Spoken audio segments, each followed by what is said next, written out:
there are memories that remain vivid even after more than a decade.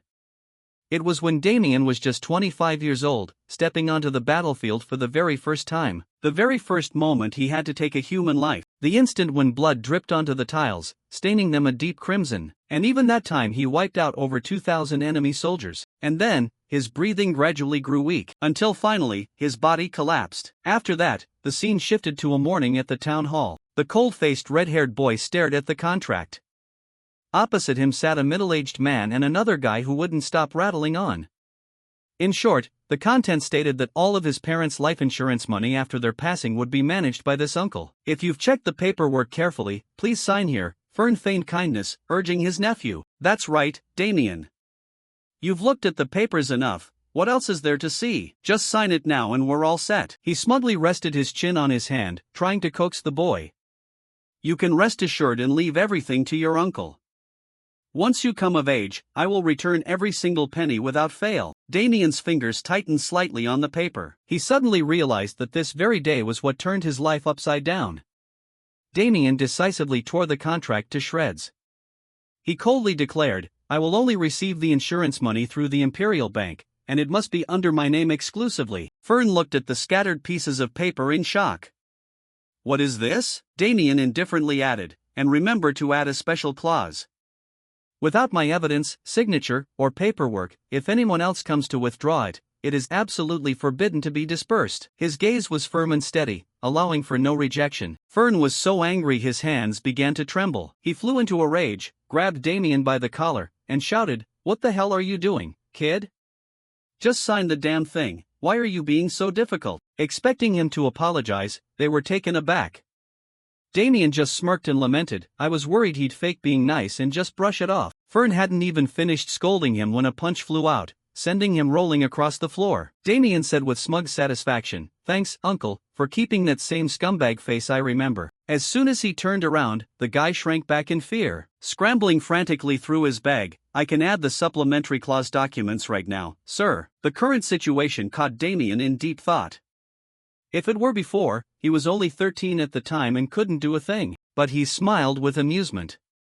Everything is fine now, because he had been reincarnated and returned to the past. Alone, Damien had to drag his exhausted body across a battlefield littered with corpses. He gasped for air, swearing under his breath. Damn it, I told them from the start this was a crazy operation. Back then, Damien was the captain of the Baroque Kingdom's penal squad, just grinding his teeth in frustration. How could a mere 100 soldiers wipe out a force of over 2,000? He suddenly vomited blood, his vision beginning to blur. Damien weakly reached out toward a fallen soldier, helping him close his eyes so he could pass away in peace. A sense of regret flooded his mind. Even though the operation was a success in the end, Damien collapsed in despair before his comrade's body, muttering, I'm sorry, if only I had been a little stronger, I could have protected all of you. He couldn't help but punch the ground in frustration. Damn it all. Damien stumbled while holding his side, his body seemingly unable to hold on much longer. His form swayed in mid-air. He guessed to himself that he was probably about to kick the bucket. His dirty iron helmet was tossed into a corner. Damien lay there helplessly, leaving his life to fate. He raised a hand to cover his eyes, which were about to brim with tears of emotion. Or was he just thinking about everything under the sun because he was about to die? If he had enlisted earlier instead of waiting until he was 25, maybe things would have turned out differently. A hot tear rolled down his cheek. Damien bit his lip, trembling. Just once. If only the heavens gave me one more chance, I would lead these brothers of mine to dominate the battlefield. But it's too late now. In his past life, Damien took his final breath. He had thought he really did die at that moment, but luckily, a miracle happened. Unexpectedly, Damien had returned to the past, and it was 17 years ago, at that. He looked at his smooth hands that had yet to experience life or death, then pulled up his shirt to observe his lower abdomen.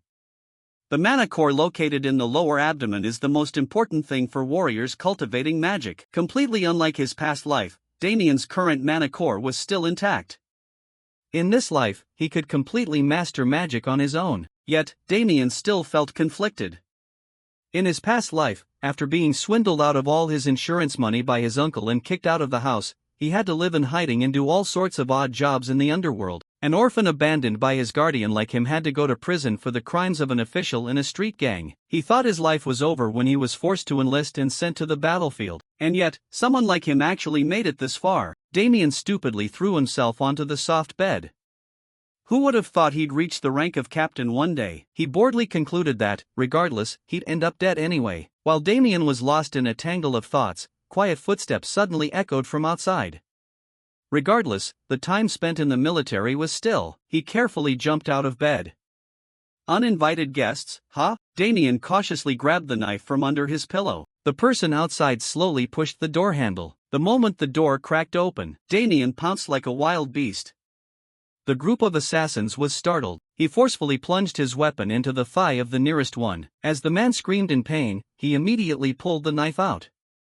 Damn it, only got it in halfway. The remaining assassin reacted quickly and lunged forward, shouting crazily, "You bastard, I'll kill you." Damien agilely dodged the first knife strike. The crazed assassin intended to follow up with another blow. He ducked and successfully evaded it, then rewarded his opponent with a knife to the leg muscle. Damien's eyes flashed with a bloodthirsty sharpness.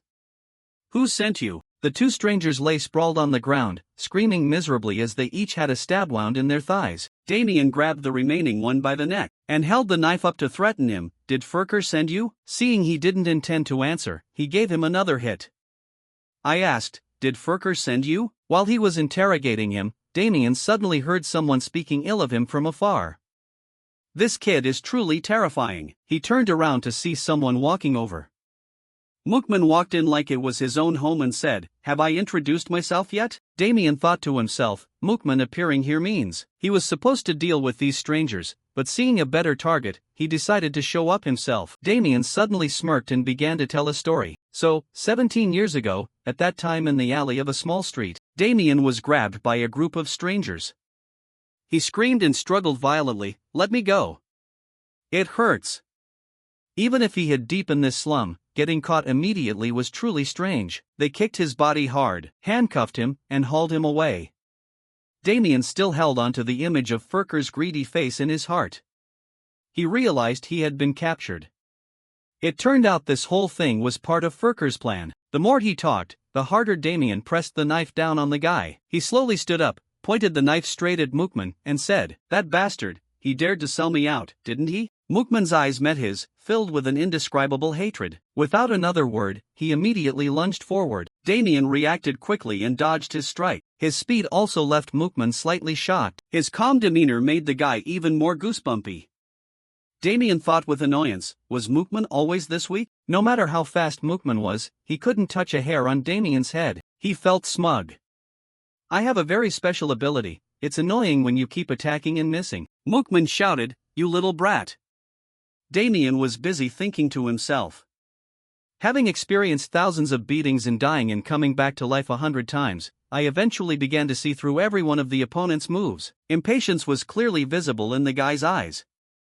The moment the enemy prepared to strike, from the look in his eyes, Damien studied every one of Mookman's gestures, where he placed his feet, the angle of his waist rotation, even the movement of his shoulders. By the time he actually struck, he had already anticipated it 10 seconds ago, so he dodged even more smoothly than one could imagine. Everything revealed he was aiming for the head. Mookman was furious but couldn't do anything about it. The more he lost his composure, the easier it was for Damien to predict. This little mouse is too obvious. Luckily, he caught Mookman's wrist, and the sword flew away. Mookman lost his weapon and was at a disadvantage. He wanted to blow up the whole castle, but it was a lost cause now. The bastard took an elbow to the ribs, leaving Mookman with no strength to resist. He couldn't believe it. Impossible. "No matter how I look at it, he's just a kid, how can he?" Damien found him annoying, so he pulled out the knife to make him feel the pain. Mookman could only look up and moan incessantly. He's clearly only 13 years old. He used his coolest expression yet to ask, "Want to know how I blocked it?" Damien smugly raised the knife. "It's nothing big. It's just that I can see everywhere you intend to strike. As soon as you lifted your hand, I had already guessed everything." Mookman's face turned as green as a monkey's ass at this point. After hearing that, he was so angry he wanted to vomit blood. What kind of nonsense is that? Before he could say anything more, he pointed the knife straight at his face. Believe it or not, it's the truth. With his last bit of strength, he had to try one last scare. Mookman began a psychological attack. You think I'm the only one? If this gets to the others, tomorrow you'll meet little brother Damien, whose head is harder than stone. I'm about to die here anyway, how the hell is news going to spread? On the contrary, he took the opportunity to fish for information. You're a clever one, surely you know what to do, right? Did Furker send you? Mookman, like the others, refused to say a word. Damien said half jokingly, half seriously, if you don't want to spend the rest of your life as a cripple. He still couldn't believe his eyes. Could a 13-year-old really have such a gaze? Damien's blood-red eyes also made him terrified. Finally, Mookman opened his mouth to admit it. Yes, Furker hired me. As soon as he said that, he barked at him to shut up. All right, that's enough. Mookman still didn't understand what was happening. What? Then, a basic slash from him made the guy feel like a chicken being butchered. Damien walked away coldly. That's right, even if I'm leaving, I still have to clean up this mess. He thought to himself, having lived to be 30, one of the few things I learned is to limit making enemies as much as possible. But if you happen to have an enemy, you have to crush them so they can never rise again. At a small house deep in the forest, Montero looked at his watch and guessed, it should be done by now. Furker seemed pissed off at Damien. You bastard, wait until. Montero said, still proud, once I'm done, I'll drag him here. Don't worry, sir. He was talking to the guy, having to mobilize him just to catch a kid. The sir must be really furious. Furker slammed the table, his face bruised. Because of that bastard, I've been so agitated that I've got a bit of a headache. Wait. He stopped talking and turned to reassure him, it will be resolved soon. Just wait a little longer, and don't try to deduct my pay just because I'm a little late. Just as he finished speaking, the door was pushed open. Montero thought, he's here? Furker was also burning with impatience. I just want to mince him immediately, but the insurance contract is in the way. He thought angrily, as soon as that contract is resolved, I'll deal with that kid. As soon as the door was pushed open, a knife flew in. Montero's face darkened. What's going on? The knife stabbed straight into the ground. Furker was terrified at the sight. Montero seemed to discover something wrong. Did they fail? Damien walked in confidently. He asked, You're Damien? He also responded friendly, That's right, you henchman. Seeing himself called a henchman, Montero was a bit puzzled. Damien glared at him and said, Aren't you the henchman of that fat pig standing behind? That's why you obediently follow his orders. Montero shouted at Furker, He's blatantly stealing his money. I have to triple my fee. Furker shouted, Triple, having negotiated with Furker. With my side suffering such heavy losses, that's only natural, right? He drew his sword, intending to deal with Damien. Montero's years of professional observation kicked in. Do you see the bloodstain on that stick? He raised his sword and faced Damien without fear. Looks like there's a variable outside of what we expected. Furker's face turned pale. The price to pay made his heart sink. But tripling it, noticing that hesitation, Damien pretended to lose patience, making the move to sheath his sword. Then I'll withdraw. Witnessing that action, he panicked to the extreme. Wait! Furker stood rooted to the spot, his eyes full of hesitation and fear as he stared at Damien opposite him. At this moment, a dense, suffocating aura of killing intent radiated from his body, tight enough to choke the space. Ha! After a period of intense mental struggle, he finally gritted his teeth and made his decision, I'll pay, triple. Although his heart ached from losing a large sum of money, he had no other choice. If Damien leaves, I'm dead for sure. Seeing his goal of price gouging was a complete success, Damien smiled triumphantly. Closing the deal, he put on an innocent face, casually shrugging as if he were outside the conflict. My henchman may have been beaten up, but I have no personal grudges. It's just business. Damien didn't care about showing respect, looking at him with cold eyes. Well, I do have a grudge. Because of you people. The savage shouting of those people still echoed in his ears. You little brat, once I catch you, you're dead for sure. The pain deep in his bones, tearing both his body and soul that year. Damien would never forget it, even in death. In his past life, he lived like a piece of trash in the slums. On top of that, his mana core was shattered. From that dark moment on, he swore to himself that he must take revenge at any cost. He was never going to let it slide that easily. His hand gripped the spear tightly. So don't ask why, just die. Being looked down upon by a junior with such arrogant attitude hurt Montero's pride significantly. You little brat. The sharp spear tip suddenly changed direction, pointing straight at the vulnerable spot right between the opponent's legs. This vicious move terrified him, and he didn't dare take another step. You bastard, he's aiming for my crotch, he's definitely no amateur. Damien immediately entered a combat stance, holding the spear shaft firmly with both hands to form a straight line. The sound of weapons clashing against each other resonated clearly throughout the four walls of the room. Facing the rapid sword attacks, Damien was forced to continuously back up to break the pincer movement. Realizing his opponent was defending, Montero resorted to tricks. The moment he was distracted by defending his face, the scenario of a perfect victory was already mapped out and hallucinated in his mind. I'm going to slash his thighs. Montero's other arm changed direction, gripping the sword hilt to prepare a fatal blow. Just as he calculated, Damien tilted his head slightly to the side to dodge the direct punch. He put all his strength into thrusting the sword straight at his thigh.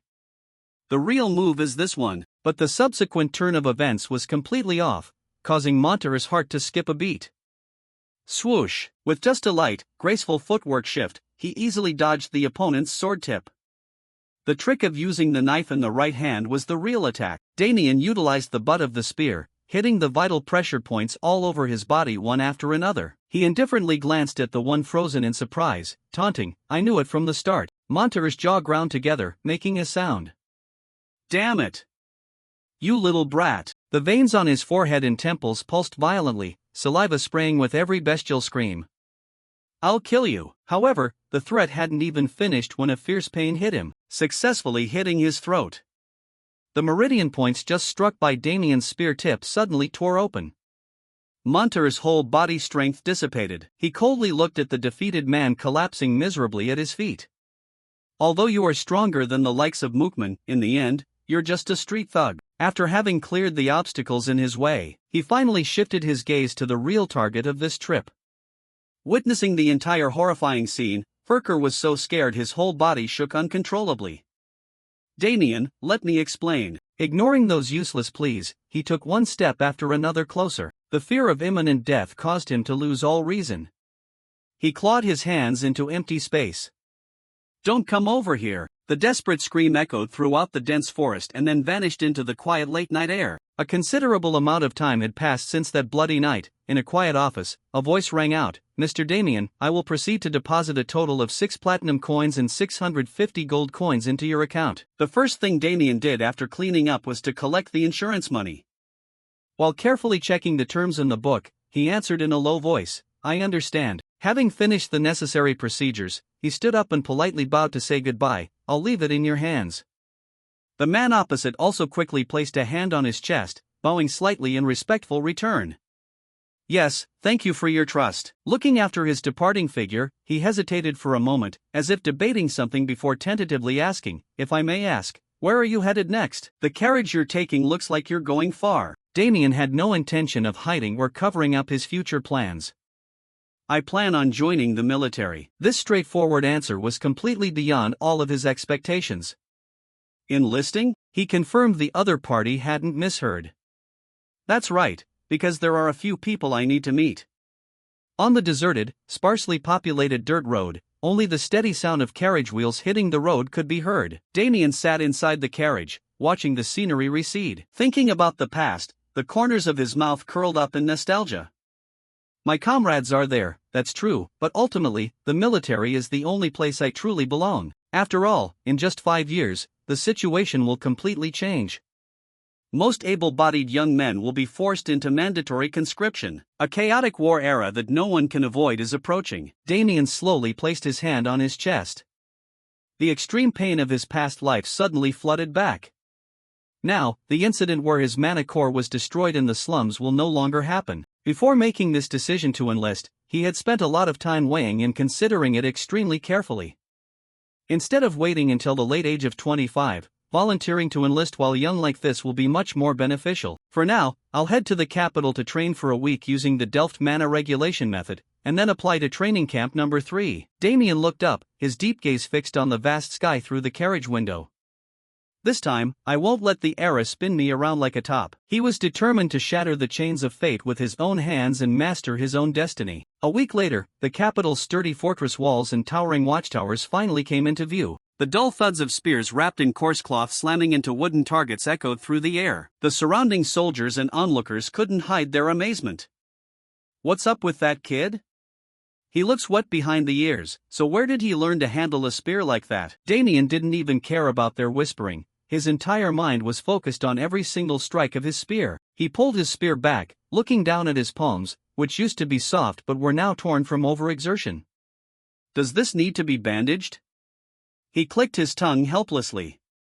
As expected, his body right now was still way too tender. Damien felt a bit annoyed and uncomfortable with his current weakness, which was a far cry from the heavily calloused hands he used to have. A man who had been watching the whole time finally lost his patience, coughing lightly into his hand to strike up a conversation. "Are you here to enlist as a soldier?" Damien paused his movements and politely turned around. "Yes, sir, that's correct." Damon skipped the tedious pleasantries and went straight to the point. "Your spear technique looks pretty sharp. Where'd you learn it?" A flash of high alert surged in Damien's chest.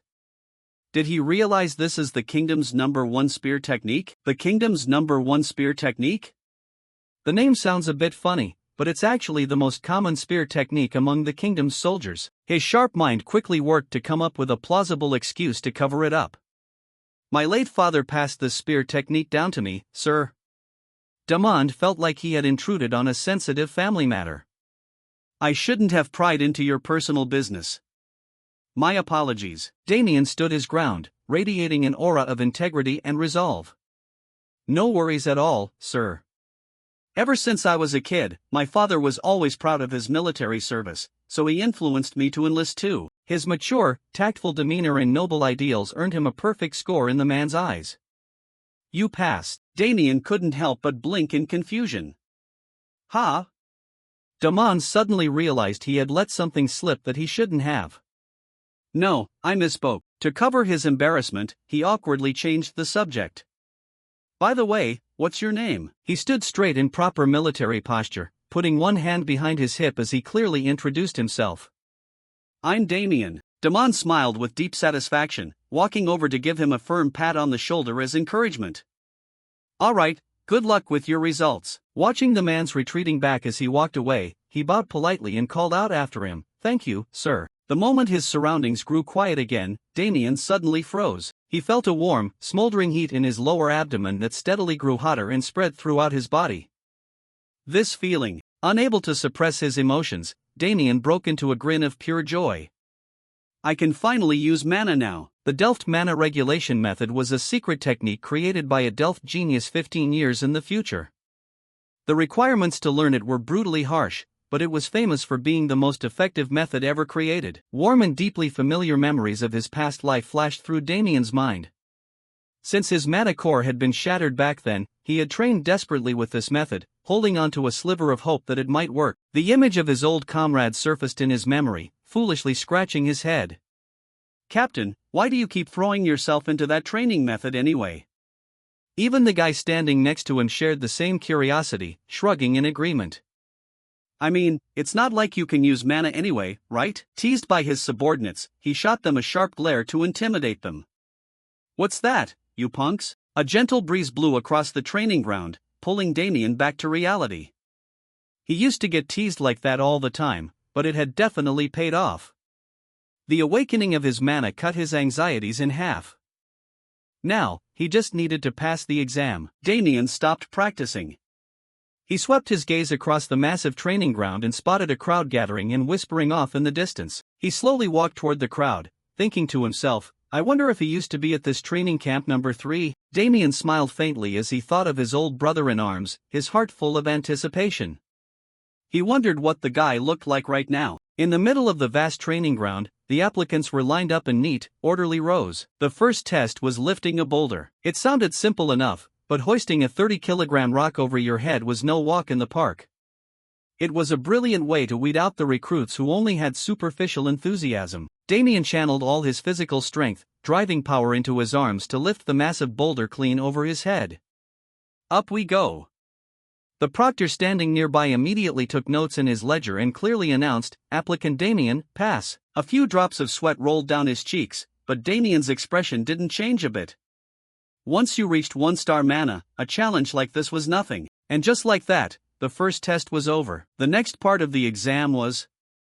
Eiffel took a deep breath to catch his wind, then used his booming, thunderous voice to shout across the entire yard, "Alright, on to the second test." Damien stood dwarfed among the crowd of tall, muscular soldiers, staying quiet to listen to the announcement.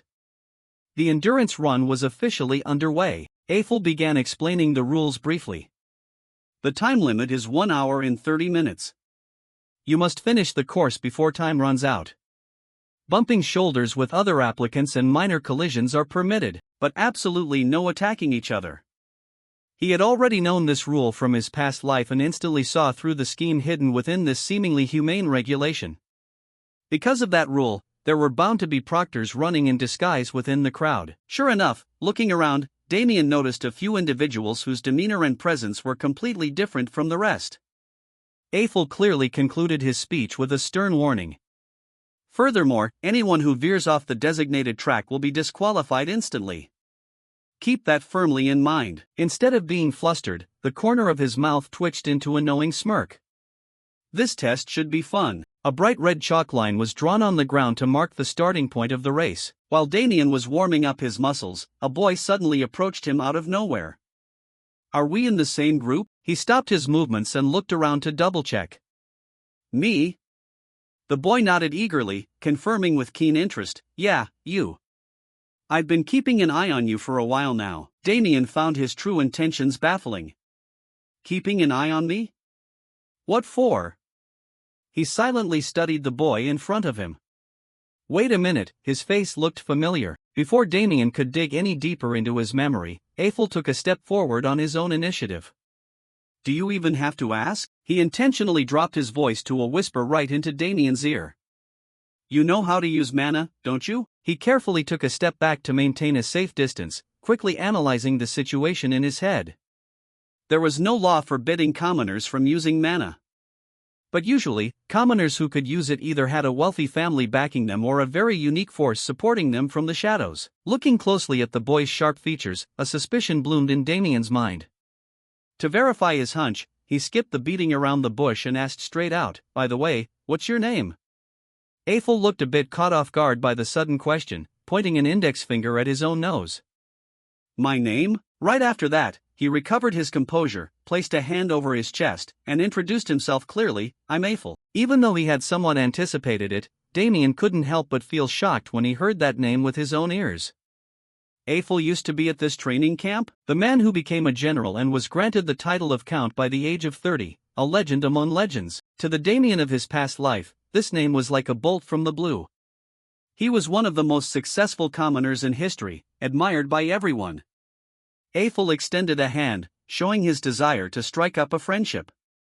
"Anyway, since there are barely any kids our age around here, I'm getting a bit bored. Let's do our best." Now that he knew the boy's illustrious future identity, his guard quickly melted away. "Yeah." He casually reached out and firmly grasped Eiffel's waiting hand.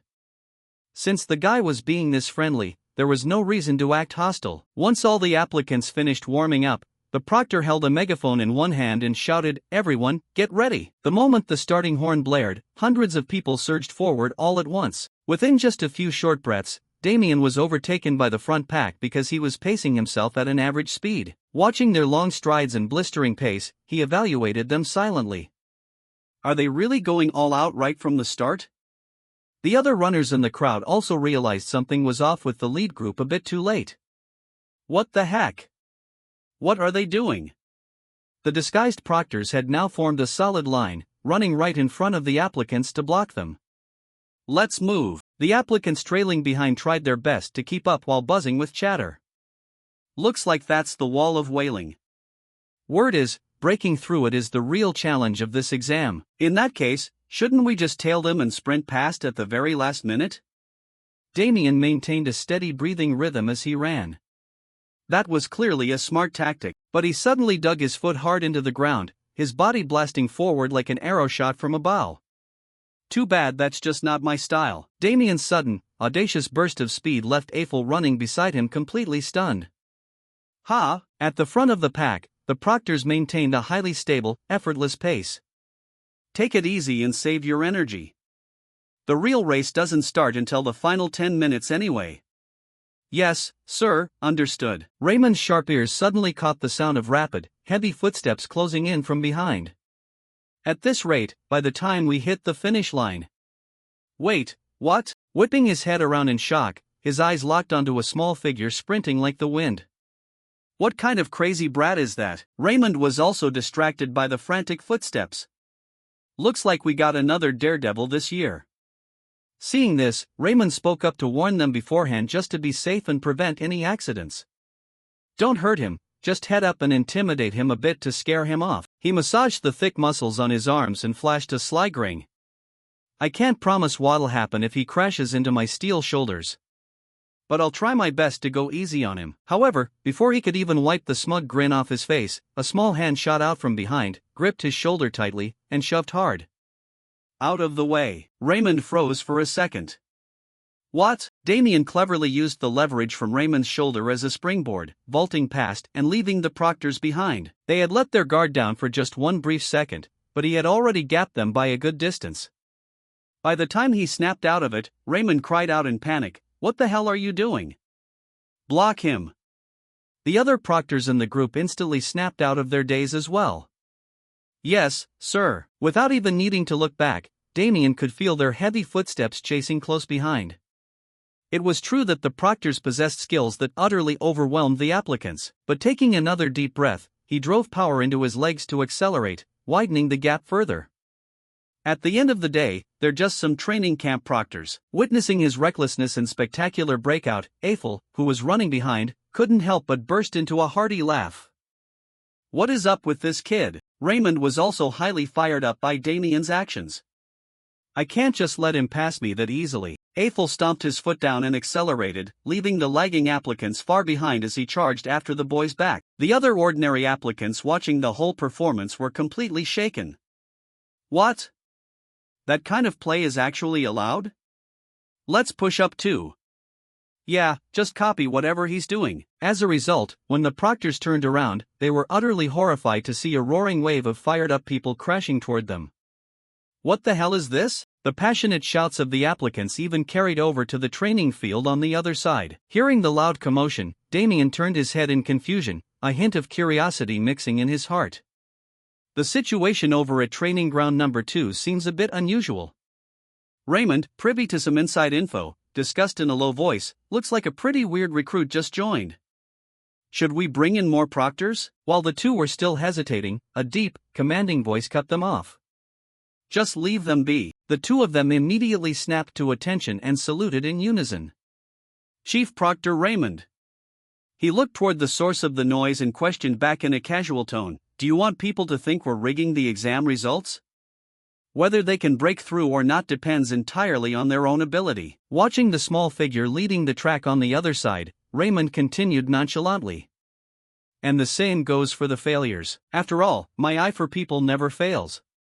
He added in his mind with great satisfaction. He hadn't expected the kid to be the type to throw such a wild card into the mix. His actions had incited the others to charge forward. On the battlefield, those who always lead the charge are the ones who know exactly how to ignite such a fire. Out on the track, Damien could clearly feel every muscle fiber in his body reaching its absolute limit. This was lap 29 out of 30. He channeled every ounce of his remaining strength to blast across the red marker line. The final sprint. Eiffel, possessing incredible stamina, had also caught right up to his heels. Hey, Damien. He glanced over slightly, a bit distracted to chat with Eiffel. You still look pretty energetic. Eiffel took the opportunity to lean in, whispering curiously into Damien's ear, "Was this your plan right from the start?" Damien didn't quite get the deeper meaning behind the question yet.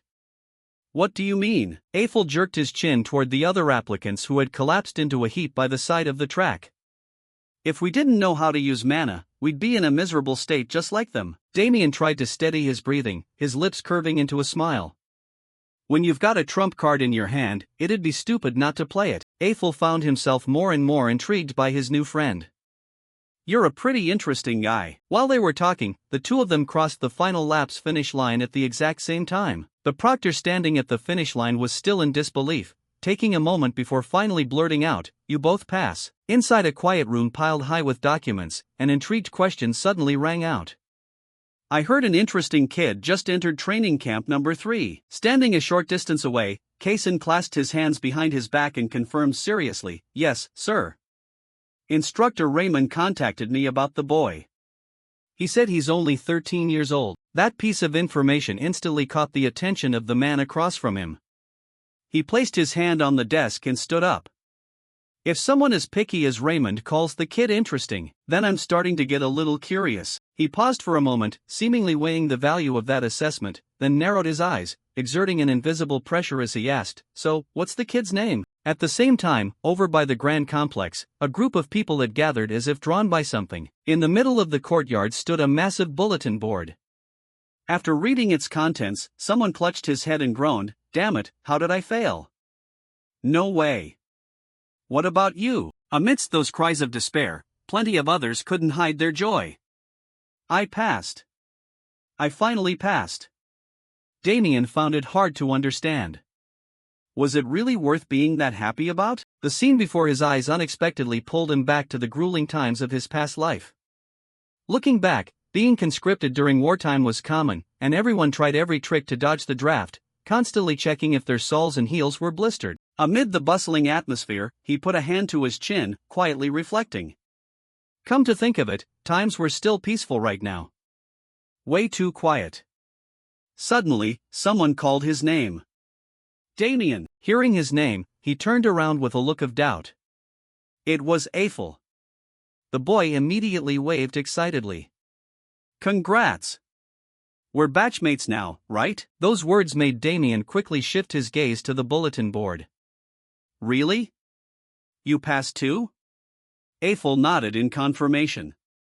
"Yeah, I already checked the list. Your name is on it." As he spoke, he casually pointed to the very top spot on the board. "It's right there at the top. Damien, 13 years old." He nodded. "I just saw it." Having gotten through the highly competitive selection process together, the air between them grew friendlier than before. "Let's watch each other's backs. Though, there's no guarantee we'll be assigned to the same unit." Facing that enthusiasm, he maintained his cool composure and replied, "I'm looking forward to it too." Leaving the crowded area behind, Eiffel suddenly remembered something and turned to ask, "We still have a week before enlistment. What are your plans for now?" Damien didn't answer right away. He took a few seconds to think before speaking slowly. "I'll probably be pretty busy." Looking off into the distance, he added suggestively, "I have a few things to take care of this week." Hearing that, Eiffel's curiosity was instantly piqued. He took a stride forward and threw an arm around the guy's shoulder. What the hell could be that important? He just shook his head. "It's nothing major, just need to pick up a few essential supplies before heading to camp." Hearing that, he suddenly remembered something vital and hastily added, "Speaking of which, the issue combat boots are stiff as a board, right? So people say you absolutely have to prepare extra insoles for your soles and heels." This information made him utter an "oh." Really? These things were nothing new to Damien. He already knew all of this from his painful first-hand experiences back then, but to avoid exposing anything unusual given his current identity, he replied sincerely, "Thanks anyway. I'll keep that in mind." Eiffel grinned delightfully upon hearing that. "No need to thank me for that." Not wanting the conversation to keep revolving around himself, he smoothly changed the subject. "What about you? What do you plan on doing this week?"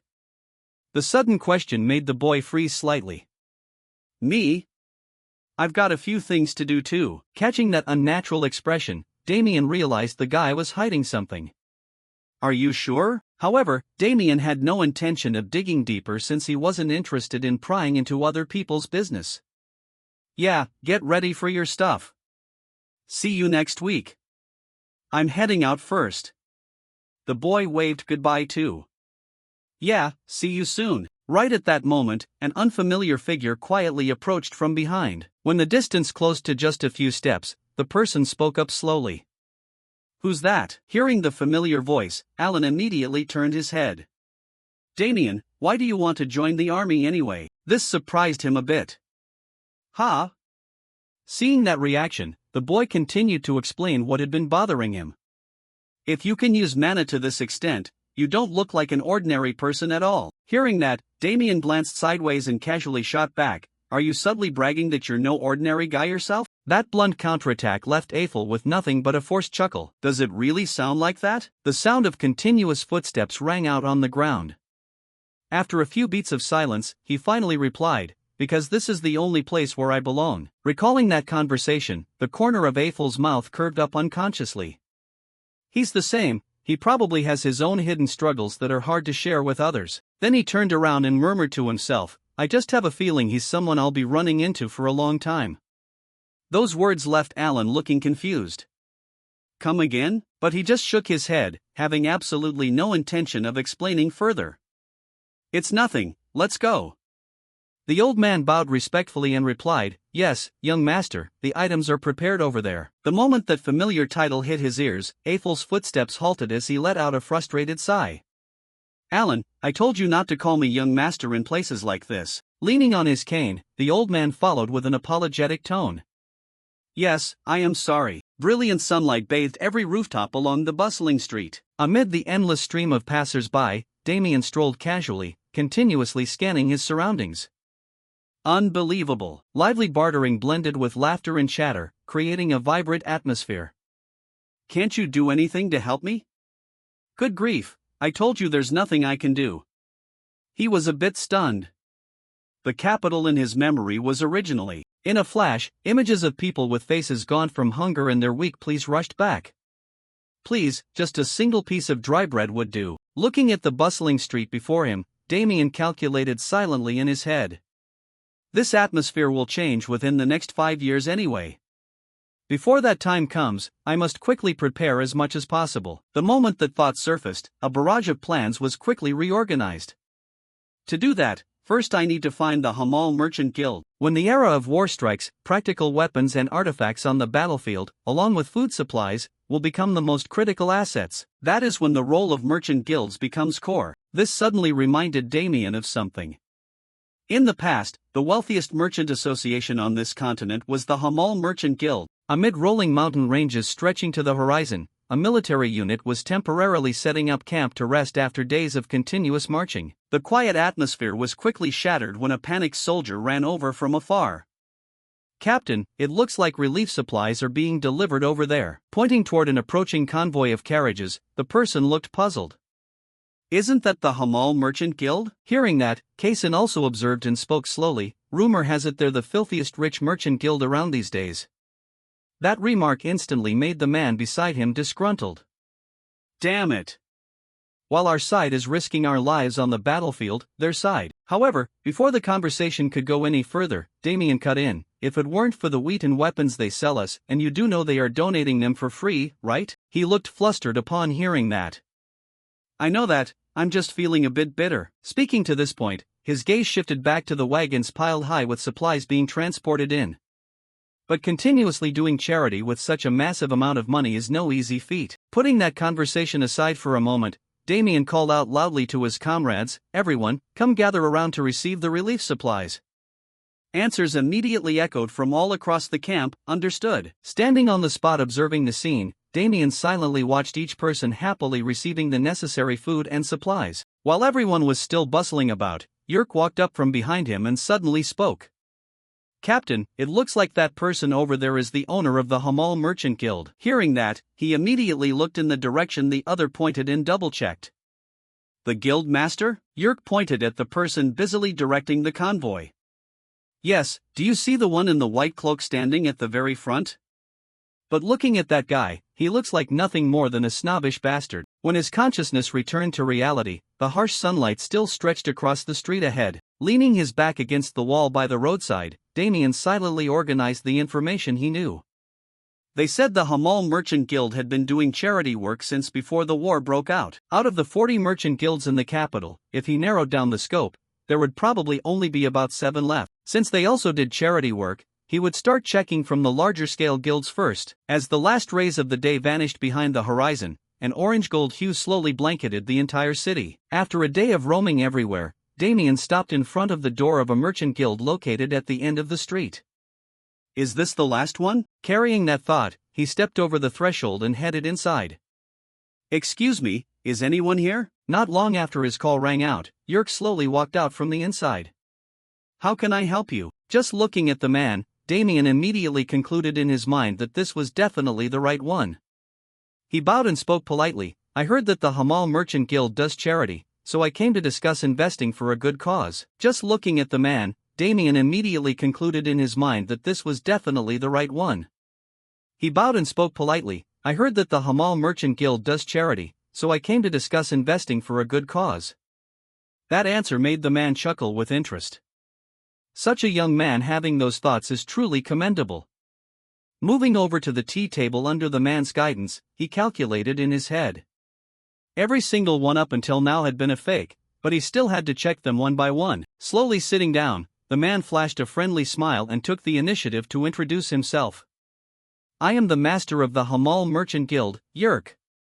Hearing that name, Damien couldn't help but daze out. Yerk? On the outside, he maintained a calm expression, but currents of shock surged inside him. Did I finally find him? Suppressing the thoughts swirling in his head, he quickly replied, Yes, sir. My name is Damien. The man nodded and gestured toward the opposite chair. Yes, very nice to meet you. Let's sit down and talk further. As soon as he settled in, Damien couldn't wait any longer and hastily voiced his question. It might be a bit rude to ask this, but do you happen to have a son, sir? The man stared at him for a few seconds and then suddenly burst into a hearty laugh. I don't have a son, but I do have a daughter who's still quite immature. This surprised him. A daughter? What is this? He lamented in his heart, is this another scam? The moment the words left the man's mouth, a sudden voice caught Damien's attention, making him turn around. Dad, I'm back. The moment Deal walked in, he recognized her instantly. It was the master of the Hamal Merchant Guild from his past life. Did I find her? Yerk raised his hand and pointed toward him to introduce her. Say hello, sweetheart. This is Damien. He came here to invest in our charity fund. Riel raised her hand to adjust her hair, smiling. Hello, Mr. Damien, she asked with a face full of anticipation. You said you came to invest in our charity work? Damien looked up and replied, Yes, that's correct. He put a hand to his chin, silently pondering. Something's wrong. The previous master of the Hamal Merchant Guild was clearly a man, but the two of them looked exactly alike, and their ages matched up perfectly too. Damien raised his head to look at Riel, studying her meticulously. Don't tell me this pretty face is actually a girl's. Why did she take the name Hamal to take over the guild anyway? She looked over with a serious face and pride. If you don't mind me asking, about how much capital do you plan to invest? The guild will have different ways of using the funds depending on the amount. He raised a fist to cover his mouth, speaking in a casual manner. For now, I want to invest 300 gold coins. Later, depending on how things progress, I'll inject more capital. Riel gasped, covering her mouth with her hand. 300 gold coins? Yerk also couldn't believe it and double-checked. Are you serious? Narrowing his eyes, he extended a hand forward and inquired, but if this is an investment and not a donation, do you have any specific demands in exchange for this money? Damien flashed a bright smile, his hands interlocking. I want to hold a portion of the shares in the Hamal Merchant Guild. In the form of receiving a cut of the profits to recoup my investment capital. Yerk stared intently at him, exclaiming in amazement, a young kid willing to play this big. He silently calculated in his mind. To have that much money at this age, could it be? He then asked cautiously, if you don't mind, could I ask where this money came from? Damien closed his eyes and replied nonchalantly, you don't need to worry about that, sir. I just want to put the inheritance from my late parents to good use. Hearing that, Yerk quickly bowed his head and admitted his fault. I understand. Forgive me for being rude. He smiled and waved his hands, replying, no worries at all, sir. I completely understand. He looked straight at Damien. We'll probably need to have a meeting regarding the guild shares. We will give you a definitive answer then, all right? He agreed without any hesitation, yes, of course. Well, see you all later then. Riel was about to leave when she saw Yerk deep in thought with his arms crossed over his chest. What's wrong, Dad? He recalled Damien's mature demeanor during the negotiation. Aren't you shocked? The boy is only 13 years old. Yerk kept replaying it in his mind, but that gaze was no joke. The kid was definitely no ordinary child. He crossed his arms and let out a sigh. What a shame. If only he were about 5 years older, the two of you would be a match made in heaven. Hearing that, Riel's face turned bright red as she yelled, "Dad!" Her embarrassed voice echoed inside the building. "What the hell are you talking about?" Yerk ignored her and teased with a laugh. "Who knows, maybe the kid likes older girls." Riel shouted angrily, "Stop it, Dad." After finishing the business discussion with the Hamal Merchant Guild, time flew by like a flash of lightning. In the blink of an eye, the day of enlistment arrived. Damien stood alone before the massive gates. Looking ahead, he sighed, "Today is truly a brand new beginning." Damien raised his hand toward the sun high above.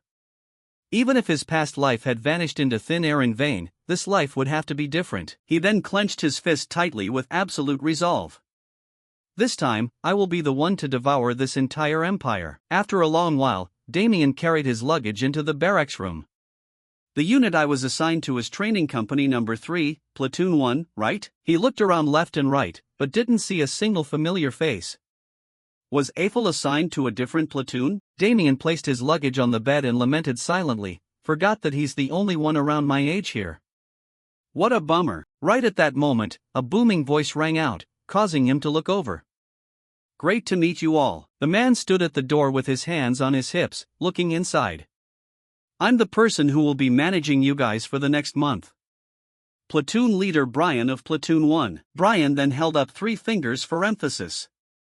"Right now, we are going to start inspecting your personal belongings, food, and water." His expression darkened, and he folded his 3 fingers down into a threatening fist. "Luxury items, especially anyone who brought alcohol or cigarettes, step forward and confess right now.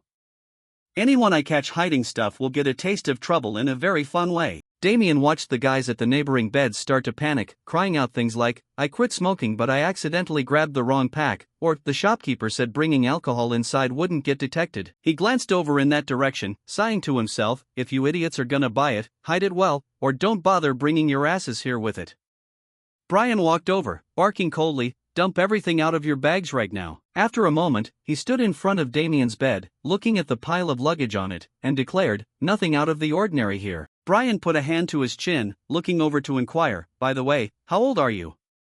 "You look wet behind the ears." Damien replied with a perfectly calm face, "I'm 13 years old."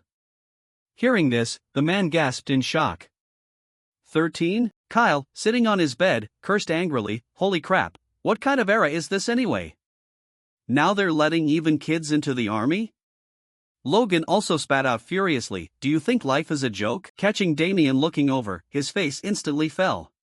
"What are you looking at? Trying to talk back, you little brat?" He immediately closed his eyes, thinking to himself that there was no point wasting words arguing with someone like him, but Damien's eyes flashed with a crimson light as he glared at Kyle.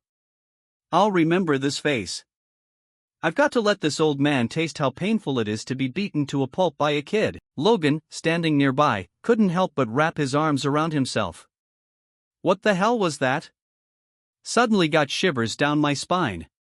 Brian's voice rang out, "Hey you, step forward and empty that whole backpack out so I can see." Logan explained in terror, "This is all of it, sir." Brian's face darkened as he leaned in close to face him. "Do I need to personally rummage through your bag?" Logan immediately panicked and pulled all his items out of the basket. "No need, Commander, I'm dumping it out right now.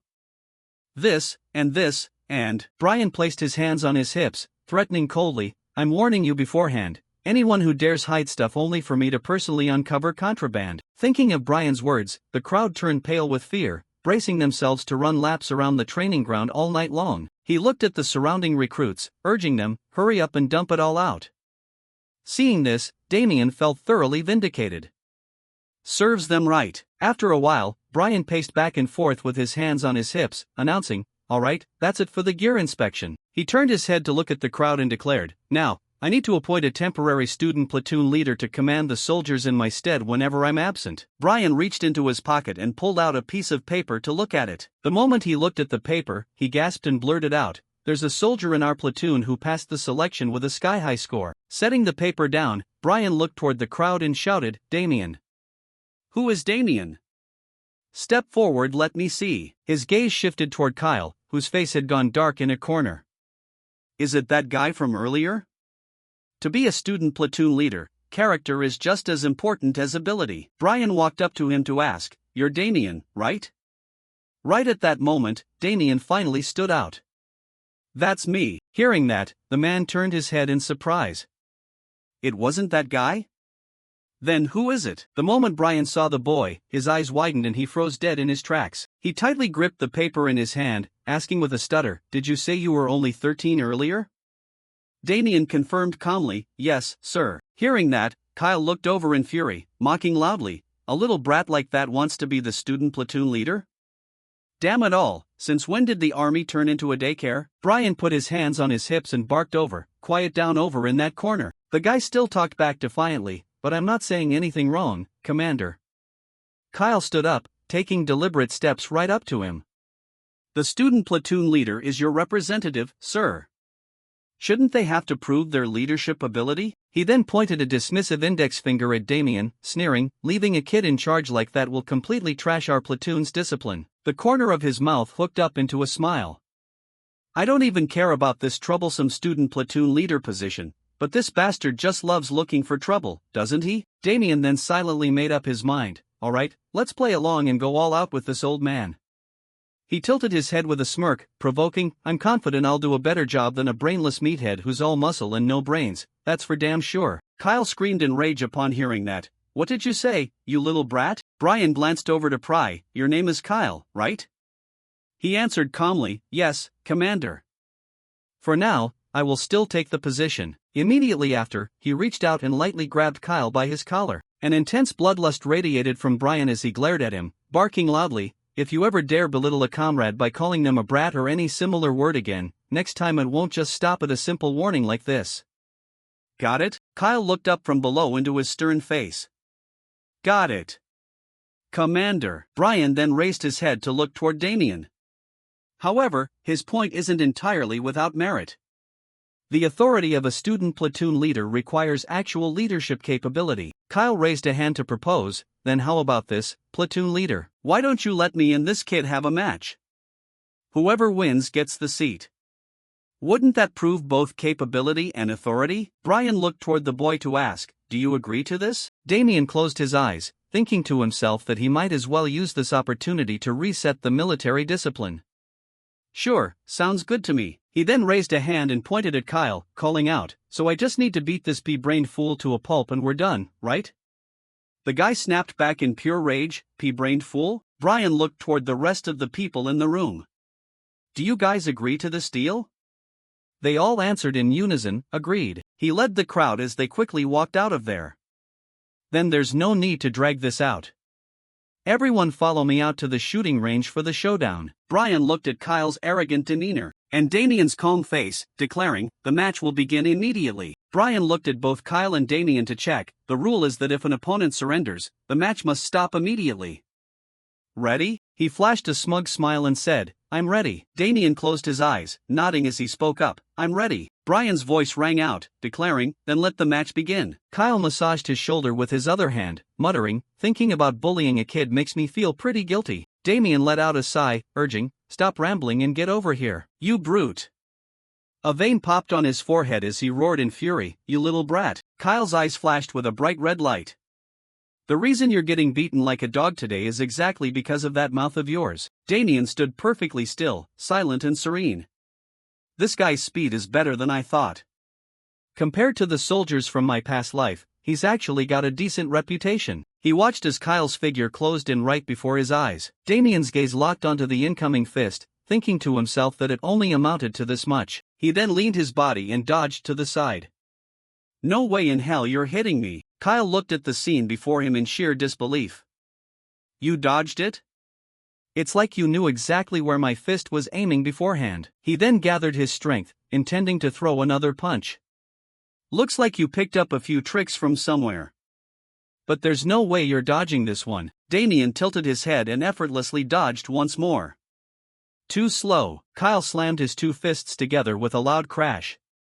"If you dodge my punch, I'll ram my entire body right into you." He then launched himself with all his might straight toward where Damien was standing. He closed his eyes, sensing Kyle's two hands closing in. The man grazed past him once again, shouting in frustration, How the hell? Damien's voice echoed from behind, over here. Right after that, Kyle let out a painful cry as he took a solid strike to the chest from the boy. Damien raised his head to look at Kyle, thinking to himself that taking a direct hit like that would make it hard for him to stay on his feet. He watched as the man let out a groan of pain, propping one hand on the ground to stabilize himself. Quicker on your feet than I thought, huh? Kyle's face warped with rage as he frantically charged straight back over. You bastard, I'll kill you. Damien jumped backward, evading his attack. This should be about time to finish him off. He then drove his fist straight into Kyle's stomach. Damien watched as he clutched his stomach and collapsed to the ground. Right down the middle, Kyle's head slammed hard against the ground, knocking him out cold on the spot. Damien lightly patted the dust off his hands. Looks like this brute is done for. He then swept a gaze filled with absolute bloodlust over the rest of them. Anyone else want to give it a shot? The crowd stared at each other for a long moment, but not a single soul dared step up. Right after that, Brian's voice rang out to announce, the sparring match is over. Recruit Damien wins. From this moment on, Recruit Damien officially becomes the student platoon leader. Later on, Kyle stepped out of the infirmary, gently closing the door behind him. I'm heading out first. With a face full of annoyance, he thought to himself that he never expected the day would come when he'd be carried into the infirmary unconscious like this. Kyle couldn't help but recall that punch from earlier. He couldn't remember a single thing that happened after getting struck right in his right flank. Could he really have lost consciousness from the very first strike that kid landed? Kyle stood still in front of the room door, pondering silently. I thought nobody in this place could stand as my opponent. In the end, I lost in such a miserable way. The people in the room gasped as they watched him push the door open and walk in with a dark expression. They stole glances toward Kyle, whispering among themselves, what now? Should we stop him? We've got to stop him. If we just let him go on like this, he'll end up right back in the infirmary. Suddenly, Kyle walked up behind him and called out, causing him to look over. Damien! He dropped to his knees on the ground, bowing his head respectfully as he shouted loudly, I admit defeat. From this day on, I'll look up to you as my boss. Damien froze on the spot, thinking in sheer bewilderment, what the hell? Why is this guy suddenly acting up out of nowhere?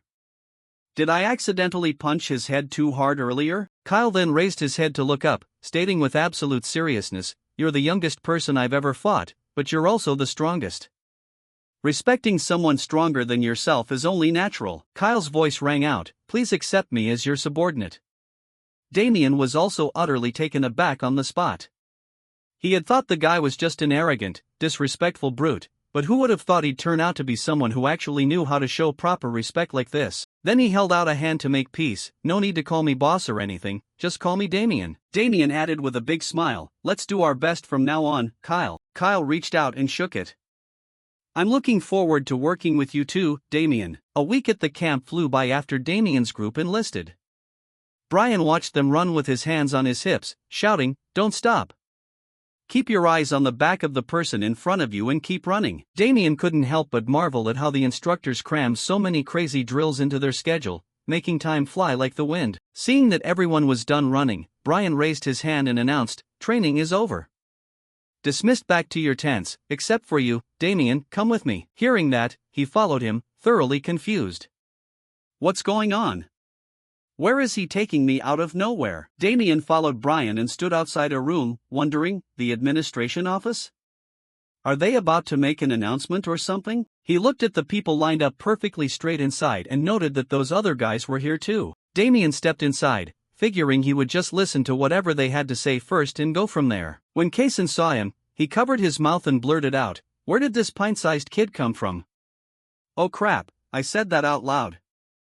I was supposed to just think it. Damien also looked up. The guy was scrawny and looked just like a toad. He secretly pictured the scene in his head. Putting this guy next to Kyle would be pure comedy. Their builds were total polar opposites. Kason gritted his teeth, looking completely annoyed. What the hell are you staring at? Damien replied completely calmly, I'm just curious to see how much wider those two eye sockets of yours can actually open. Furious, he shouted but suddenly cut himself off when he heard a cough. You little punk, Kason frowned and barked, quiet down. Is this a place for you guys to be messing around? Kason threatened in a low, furious whisper, I'll deal with you later. Up front, his voice rang out again, "It looks like all the platoon leaders and soldiers from every unit are gathered here." Kaysen looked straight at the crowd and explained, "The reason I called you all here today is to announce that the interplatoon tournament will take place next week. This is a crucial midterm evaluation for every platoon. So, platoon leaders and soldiers, lead your units and prepare well. Got it?" The soldiers below, with their hands behind their backs, responded in unison, "Sir, yes, sir." Kaysen dismissed everyone, saying, "All right, head back to your tents." Kaysen walked over to Damien and shouted, "Hey, kid." He raised his fist high, threatening loudly, "You little brat don't know your place, do you? Watch out, or you're gonna get beat to a pulp one of these days." Seeing this, Riel chimed in mockingly from behind, "You're the one who doesn't know his place. You're both student platoon leaders. Just because you're older doesn't mean you get to be arrogant. Instead of standing here wasting time talking trash, wouldn't it be better to go train with your platoon?" Furious, Kaysen turned around and snapped at him, "Mind your own business and get lost, or do you want a beating too?" Riel shot back with a smile, "We'll see about that. Let's see who's the one getting beat up." Then he waved his hand toward Damien and said, "Hey, forget that psycho, let's go." He replied, "Yeah, let's go." Damien, walking ahead, let out a scoff of contempt. He turned around to ask, "Hey, what platoon are you in anyway?" Kaysen gave a proud thumbs up and introduced himself, "Platoon 4. I'm the leader of Platoon 4. The corners of Damien's mouth curled into a bright smile. "All right, I'll definitely keep that in mind. See you at the tournament." While the idiot was walking down the hallway, Riel spoke up to ask, "You're Damien, right?" Surprised, he asked back, "How do you know my name?" Riel explained with a grin, "I keep hearing your name from Eiffel in my platoon. I heard you placed first in practical skills." He also looked at Damien to formally introduce himself, "I'm Private Riel, leader of Platoon 3. We'll be counting on your skills for the upcoming tournament." With one hand on his hip, he replied, "It's nothing." After returning to the room, Damien shouted with a serious look, "Everyone, attention." Kyle stood up, walked toward him, and asked, "Damien, what's going on?" Damien's voice rang out, explaining that in a week, there would be a tournament between the platoons and them. Thinking of that victory flag, he declared, "We have to take first place, no matter what." Damien clapped his hands together hard. "And there's one thing you absolutely must remember out of the three teams we're facing." He extended both hands and added, "We are going to completely crush Platoon 4, especially." Damien made a throat-slitting motion with his thumb and instructed, "That leader of Platoon 4, we have to beat him to an absolute pulp." Got it? Looking at the crowd gathered up front, Damien thought to himself that just entering the second week of training, the atmosphere on the practice field had completely shifted. Nolan stared seriously at the document in his hand. "The military's goal is to win the tournament, and starting this week, you will be learning battle formations, which are extremely critical in competition." He narrowed his eyes at the crowd below and reminded them, "Even though this is a team competition, we will still award individual bonus points to soldiers who display outstanding skills. So, give it your all." The crowd shouted in unison, "Sir, yes, sir, Commander." Damien couldn't help but ponder. Bonus points? Nice. Everyone in boot camp wants a high score to get assigned to the branch they want. The corners of his mouth turned up slightly, and he thought with a pleased smile, "Well, might as well give it my all and see what happens." Then Nolan raised his hand and drew in the air, "Today we will learn the wedge formation, an offensive lineup specifically used to pierce through enemy lines." Seeing this, Damien thought, "The wedge formation, huh?" Information about it instantly popped into his head. This formation possessed immense destructive power, acting like a giant arrowhead, but its weakness was that if the tip of the spear collapsed, everything behind it would crumble too. Damien glanced over at Kyle next to him. Even so, if the vanguard is strong enough, it creates devastating power. Luckily, our team has the perfect guy to be the tip of the spear. Right after that, Nolan placed his hands behind his back and announced, "Now we're going to put the wedge formation into practice. Split into two groups and move into formation quickly." Damien looked at him and told Kyle, "You go to the other side, I'll command this team." He snorted coldly, "I won't lose this time." He walked up to the crowd and waved them over. "All right, gather around. I'll show you guys a trick for the wedge formation the instructor just talked about." Chi-Tan questioned with a look of doubt, "What trick? Have you ever even done this before?" Damien replied calmly, "My dad used to be in the military, so I've learned a bit about it." The group huddled together as his voice began to explain, the other side will definitely set up the exact wedge formation the instructor described. And when they charge, Damien pumped his fist and shouted. Sounds good. Chitan also raised his fist with a bright smile. Let's give it a shot. Hearing that, Damien put his hands on his hips and called out, You strong guys stand right behind me, and the shorter guys hold shields to cover the flanks. Gripping his shield tight, he turned back and reminded them, Remember to hold your shields high. They need to at least cover your heads. The crowd replied in unison, Got it. Damien looked up at the opposing side. Looks like they're preparing a solid defense, but whatever they do will be useless. He calmly concluded that they just needed to smash straight through, then turned around to order his team, Don't slow down.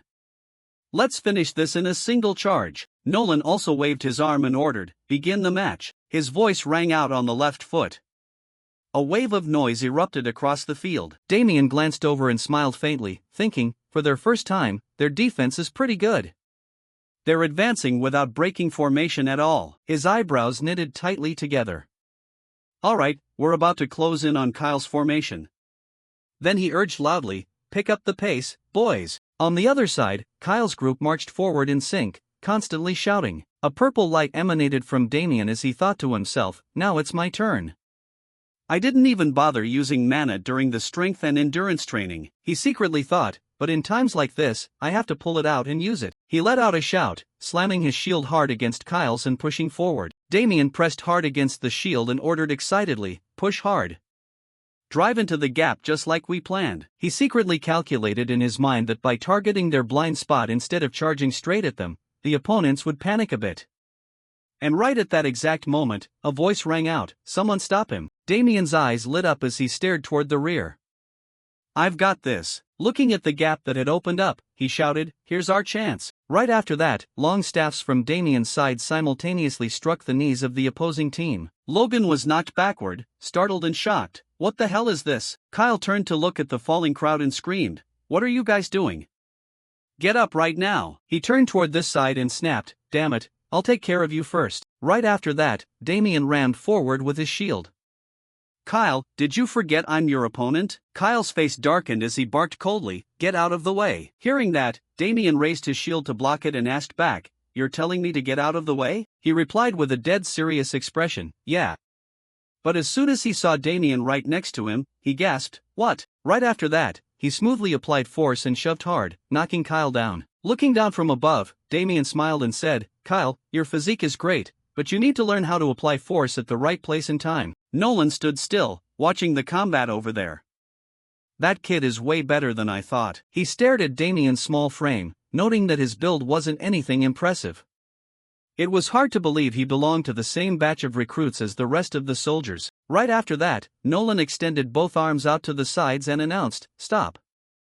The winner of this practice match is Damien's team. Damien reached out a hand and praised, Good job, Kyle. Shaking his hand, he stood up and said, Next time, I'm definitely taking you down. Then he asked, By the way, Damien, what tactic did you use? The people behind Kyle also chimed in to question, Did you intentionally target our weak spots? How are we even supposed to block that? The crowd surrounded him excitedly, saying, Why don't we just use this move during the squad tournament, Damien? Just then, the sunset bathed the place in a warm glow. Damien looked toward Kyle and Logan, who were practicing nearby.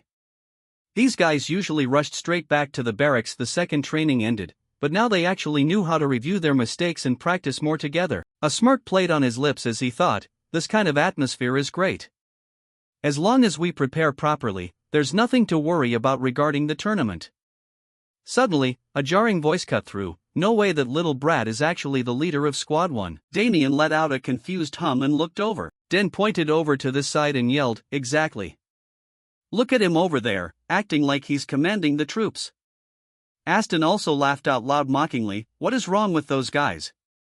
Why on earth would they take orders from a little kid? With a darkened face, Logan glared over.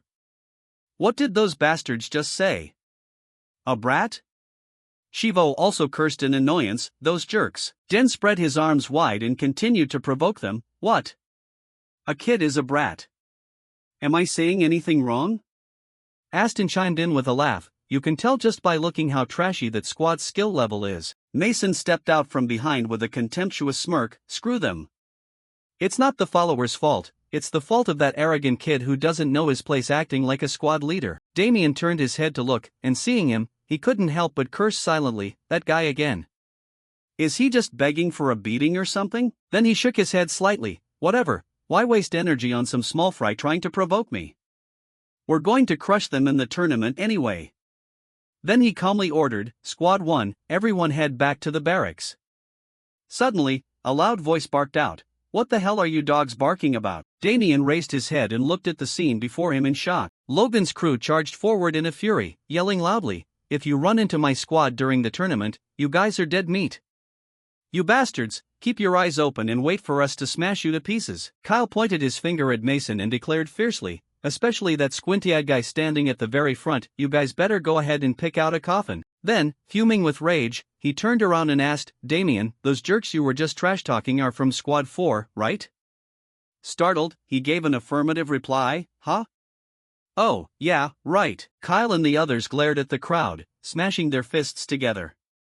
Those scumbags, we definitely have to beat them to a pulp. Right after that, the crowd started shouting excitedly, let's keep training today even if it's our break. When we fight Squad 4, I'm gonna wipe the floor with their faces. Damien looked at them and felt a silent wave of admiration. I didn't expect these guys to be so easily fired up, but maybe, he couldn't help but flash a wide grin. This might actually work out perfectly. That evening, inside Baruch's office, he leaned back in his chair with his arms crossed and asked, have you spotted anyone promising among the new recruits this time? Raymond reported with a serious expression, Sir, there are a few decent prospects, but these two in particular stand out completely. Baruch immediately picked up the files to read. Both of them are pretty young, huh? What's so special about them? Hearing that, he spoke up, I'm not entirely sure, but it seems they already know how to manipulate mana. Startled, he questioned again, mana? Do both of those recruits come from prominent backgrounds? Raymond stood at attention and replied, from what I can tell, it doesn't seem like anything special, sir. Baruch lowered his head, secretly calculating in his mind. Most of the people who sign up for training camp are commoners. Mana cultivation methods cost a fortune to learn. So to commoners, mana is like some distant, mystical power. Staring at the information of the two, he muttered, Recruit Damien enlisted after losing both parents, and Recruit Ethel's family background is just as ordinary. It's precisely because it's so normal that it makes me feel uneasy. Right after that, Baruch raised his head and asked, oh, by the way, I heard there was some friction between the squads earlier? Raymond closed his eyes and reported, yes, sir. Actually, that commotion involved Recruit Damien. He thought of Mason's group provoking them and explained that it was because Damien was too young to be a squad leader.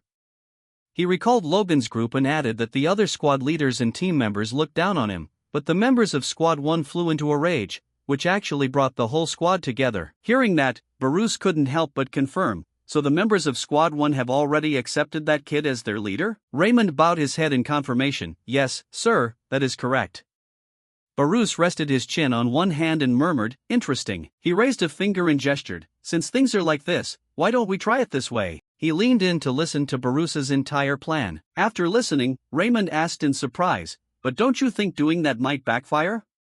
Resting his head on his hand, he chuckled, if that's the case, then it just proves their capabilities only go so far. Thinking of Kyle's group, Baruch added, but if their solidarity is strong enough, it's well worth a try. Therefore, his eyes flashed with a dark blue light as he declared, increase the training intensity for Squad 1 and Squad 4, the ones who just had that fight, to the absolute maximum for me. Kyle's group suddenly flinched, turning around at the same time. What is this? Why did I suddenly get goosebumps all over? Inside the room, someone lying on a bed cried out, we're doomed. Why did they suddenly add extra training hours? The person next to him also spoke up. Word is only our squad and Squad 4 have to do extra training as a punishment. Remembering today's drills, Kyle gritted his teeth and cried out, they said there's even extra crawling exercises. Another person said in annoyance, just for exchanging a few curses, isn't this punishment a bit too much? Kyle turned to glance back and asked, Damien, is this even remotely fair? Hearing this, he secretly pondered. Crawling drills, huh? Damien closed his eyes, thinking to himself that he knew exactly what they were up to, then spoke up, well, whether it's fair or not, it's not like we can do anything about it. He stood up, walked toward the group, and asked, did you guys think you were on a vacation or something? Damien turned to the crowd and questioned, these crawling drills will definitely make your bodies ache a lot more, but if we get through it, our physical stamina will completely destroy the other squads. Everyone gets the real purpose of this drill, right? Shivo raised an eyebrow, cursing silently, damn, even that kid figured it out. Another person couldn't help but think, if I complain here, does that mean I'm worse than a 13-year-old kid? Damien closed his eyes and chuckled, continuing, it'll probably hurt a bit the first time, but I'll back you guys up, so just give it everything you've got. Then another person cried out in dissatisfaction, but they aren't planning to make us crawl on that gravel-filled yard, are they? He raised his head and asked back, what, did you expect them to lay out a comfy mattress for you to lie on? Kyle asked with a look of pure astonishment, by the way, Damien? You sound like you've done this sort of thing a million times before. He closed his eyes and thought, well, because I have. In his mind, Damien thought about his past life, where he had to crawl flat against the ground countless times just to keep himself alive. Right after that, he let out a silent sigh. But that's not the real meaning of crawling drills. Damien couldn't help but look back, forcing crawling drills into an already exhausting training schedule, when everyone's body was already covered in scrapes and bruises. Another person grabbed someone's collar and shouted, what the hell did you just bark, you dog? Damien secretly pondered. Everyone's mental state will get testy, and internal conflict within the squad will inevitably start brewing. He cast his eyes over the crowd and mused, overcoming the pressure created by this drill, that is the real reason this was added.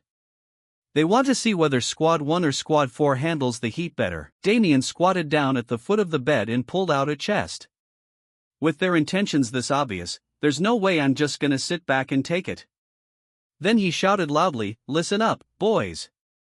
Pull out all your socks right now. Hearing that, Diet asked in confusion, socks? Why are we suddenly pulling out socks?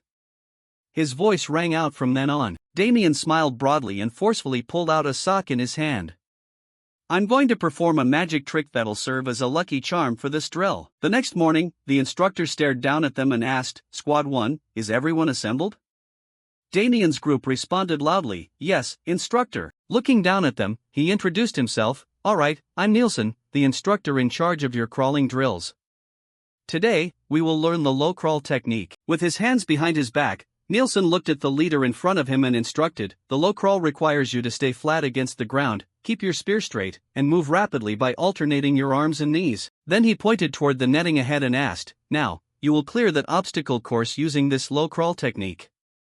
Ready? The Squad 1 members shouted excitedly, ready, instructor. Seeing this, Nielsen thought with a silent sigh, at least these guys still have some spark in them, unlike those slackers in Squad 4. With a stern face, he barked out the order, Group 1, clear the obstacle course first. Move out. The Squad 1 members dropped to the ground simultaneously, rapidly crawling under the netting. Nielsen closed his eyes, wondering, starting crawling drills in just the second week when it's usually delayed until the fourth? What on earth is the company commander plotting? He looked up at the crowd and sighed to himself. Crawling on this kind of terrain brings pure pain, not just normal exhaustion. They're bound to struggle and keep tripping over themselves. Suddenly, Nielsen's eyes widened, staring at the scene before him in sheer shock. Watching the crowd already close to the finish line, he wondered in astonishment, what the hell? What kind of crazy speed are these guys using to tear through the obstacle course? Nielsen's face fell in sheer bewilderment. What in the world? This is literally their first time practicing crawling. From behind, a figure appeared and reported to the coach. The person asked hesitantly, when is Group 2 hitting the field, sir? Nielsen snapped out of it, pointed over there, and ordered, Group 2, move out. The guys from Squad 1 eagerly rushed toward the wire mesh. Nielsen glanced back and forth between the two sides, unable to help muttering to himself, I don't know what the hell is wrong with these guys. They look like a bunch of starving warmongers. Damien rested his hands behind his head and smiled, the instructor probably didn't expect us to be this smooth on day one. This has got to be a first in his entire career as a crawling coach. Kyle crawled out, his face full of excitement, Damien, you're freaking awesome. Another guy chimed in excitedly, back there, I even had to fake a pained, exhausted face. The guy rolled up his sleeves and buzzed with excitement, navigating the terrain does make the muscles hurt a bit, but this trick is an absolute lifesaver. Dita praised him excitedly, cutting socks to make elbow and knee pads. Damien, you're a straight-up genius. Right after that, Nielsen's voice rang out, announcing, Squad 1, crawling exercise complete. Everyone dismissed back to the barracks. Kyle looked over from beside him and asked, "Hey Damien, where on earth did you learn this trick?" Damien replied without turning his head, "From my late father." But it came with a warning. Hearing this, he pressed, "What was it?" He smiled faintly and answered, "Never get caught by the instructor." In his mind, Damien recalled that furious face of the instructor. "You little brats have some nerve trying to pull a fast one on me. Everyone drop into a low crawl and give me 100 laps around the training grounds right now. Move it." Hearing that, Kyle laughed and gave him a hard slap on the head, a true genius. Speak of the devil. Damien turned around, thinking, why does this guy always hit so freaking hard? Is he carrying out some personal vendetta? He looked up at the nearby weapons, deep in thought. Anyway, I only have the shield and spear exercises left, right? I finally get to learn the kingdom's top spear technique. Damien recalled that image and brooded, the kingdom's top spear technique, idiots would look down on it compared to the prestigious spear arts of noble families. But if mastered to its highest level, this is a peak technique that rivals any school out there. He recalled his past life circumstances. Unfortunately, most people just drop it after learning the basics. In his past life, this spear technique was his one and only turning point. Damien reminisced about that person's figure. I practiced it to death, finally gaining some decent achievements, and only truly broke through after meeting my master. The corners of his mouth curled into a faint smile. Master, I wonder if that old man is still as eccentric as before. We'll definitely cross paths again later anyway. Across from them, the group from Squad 4 was making a loud fuss. This is freaking exhausting. Making us crawl over these sharp pebbles? Are they out of their minds? Kyle looked up and noted, looks like Squad 4 just finished training too. But those guys, Mason also roared in absolute fury, can you guys shut the hell up?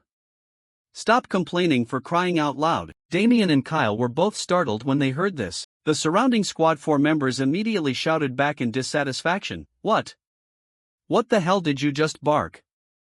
Mason cried out with a face full of rage, acting like he's some big-shot veteran or something. Seeing this, Kyle laughed and said, it's getting so tense over there, they look ready to slice each other up. Hearing that, Logan chimed in, without these pads, we'd probably be screaming at each other like that too, huh? Kyle threw his arm around his shoulder and laughed out loud, talk about lucky. Damien's pads literally saved our asses. Mason looked up with a furious face, look at those bastards, they're actually in the mood to sit over there laughing like idiots? Hayden also asked grumpily, they clearly had to do the exact same crawling exercise as us, so how come they look completely unscathed? Mason barked in pure rage, I bet they pulled some cheating stunt again. If it wasn't for those jerks, we wouldn't have been punished with this crawling drill. He clenched his fists hard and cursed loudly, those bastards. In his heart, Mason determined, there are only a few days left until the inter-squad competition. When that time comes, I'll crush every single one of you. Mason's face looked incredibly fierce as he glared over, determined to snatch the championship spot. Damien faced him with absolute calmness on his face. Time flew by incredibly fast. And finally, the day of the inter-squad competition arrived. The instructor looked at the crowd below and asked, are all 4 squads fully assembled? The crowd shouted in unison, yes, Commander. The man's voice continued, in a moment, I will call out the squads according to the bracket.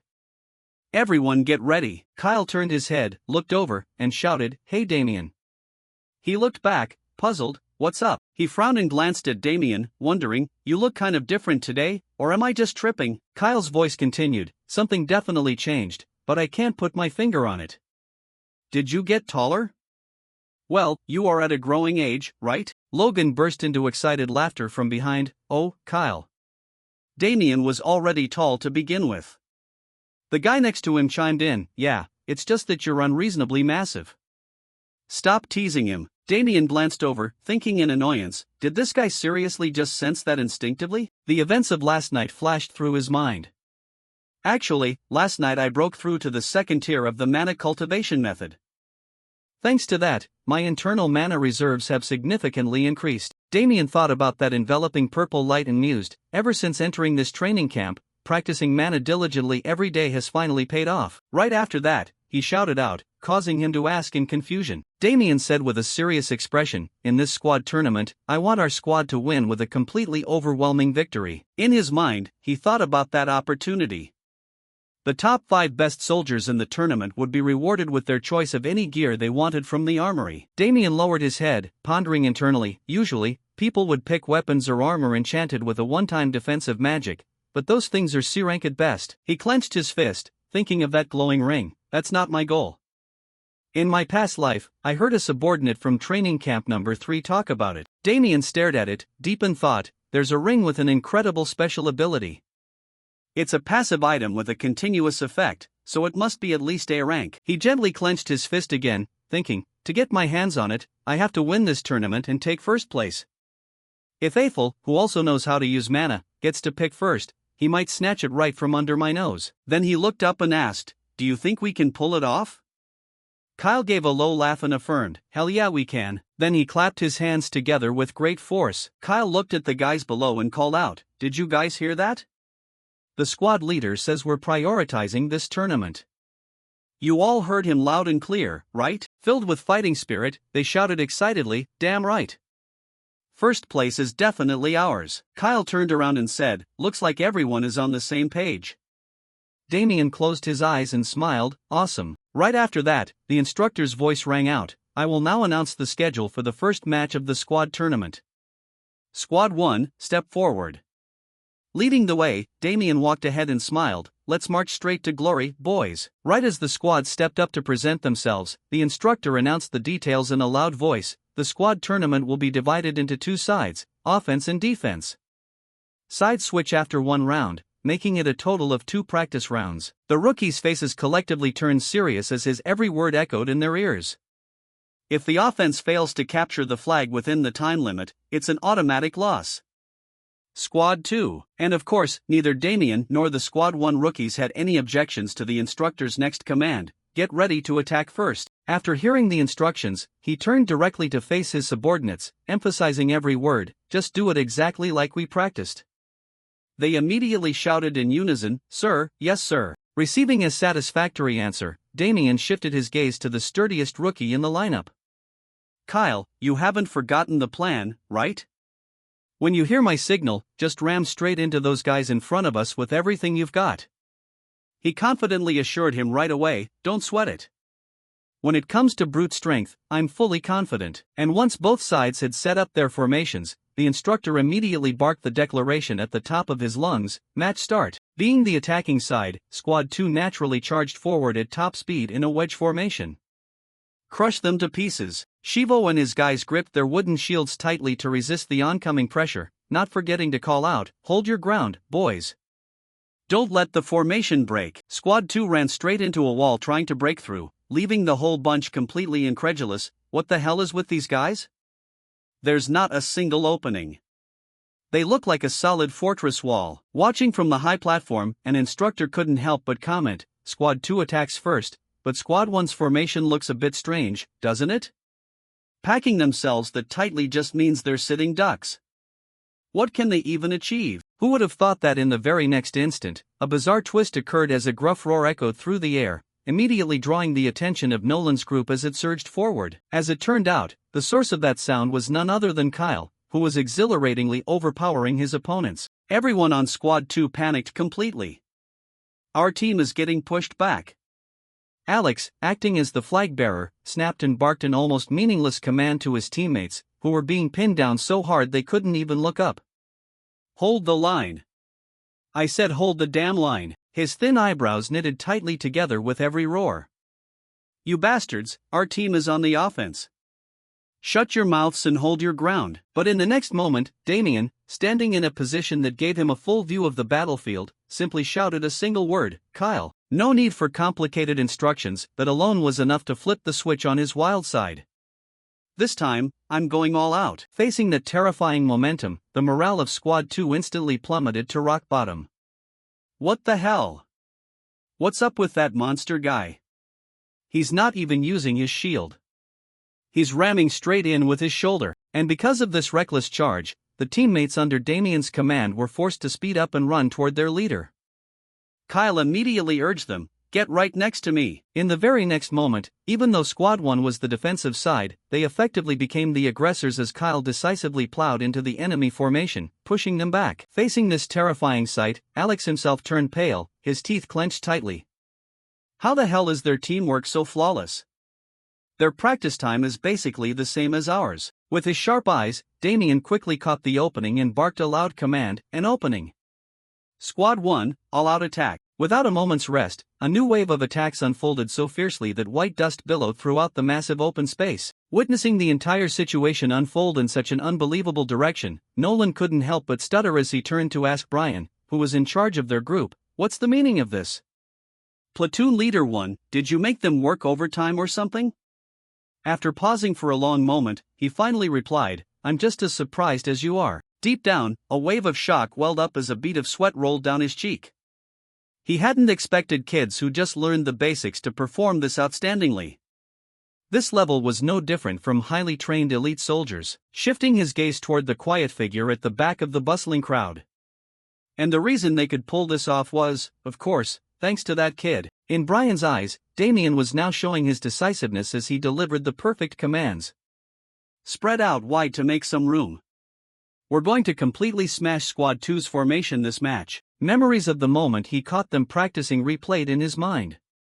Squad 1 voluntarily stayed behind every single day to do extra drills after class. On top of that, Damien stepped up to patch up their weaknesses. No wonder they're reaping the rewards now. Meanwhile, each member under his command demonstrated steadfastness and put into practice exactly what he had taught them. Raise your shields, don't let them drop below your shoulders. Just do exactly what Damien showed us. Seeing the positive results unfold, Brian couldn't control the excitement welling up inside. "At first, I was worried about a mere kid being a squad leader, but he has proven himself through sheer, practical capability." The moment he spotted Alex in his field of vision, Damien decisively shouted, "Kyle!" Right now, their synergy reached its absolute peak. Though it was just a few words, it was enough for him to clearly grasp his intention. "Now, where did they put that flag?" Flashing a row of bright white teeth like a toothpaste commercial, Kyle made Alex jump in sheer terror the moment he was spotted. "Found it!" By then, panic surged so violently that Alex became completely frazzled, sweat pouring all over his body. "Stop that guy, quick!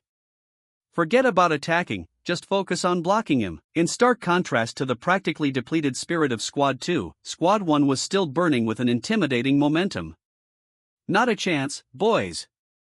Rally up!" Amidst the billowing white smoke, Kyle even found the leisure to let out an amused chuckle.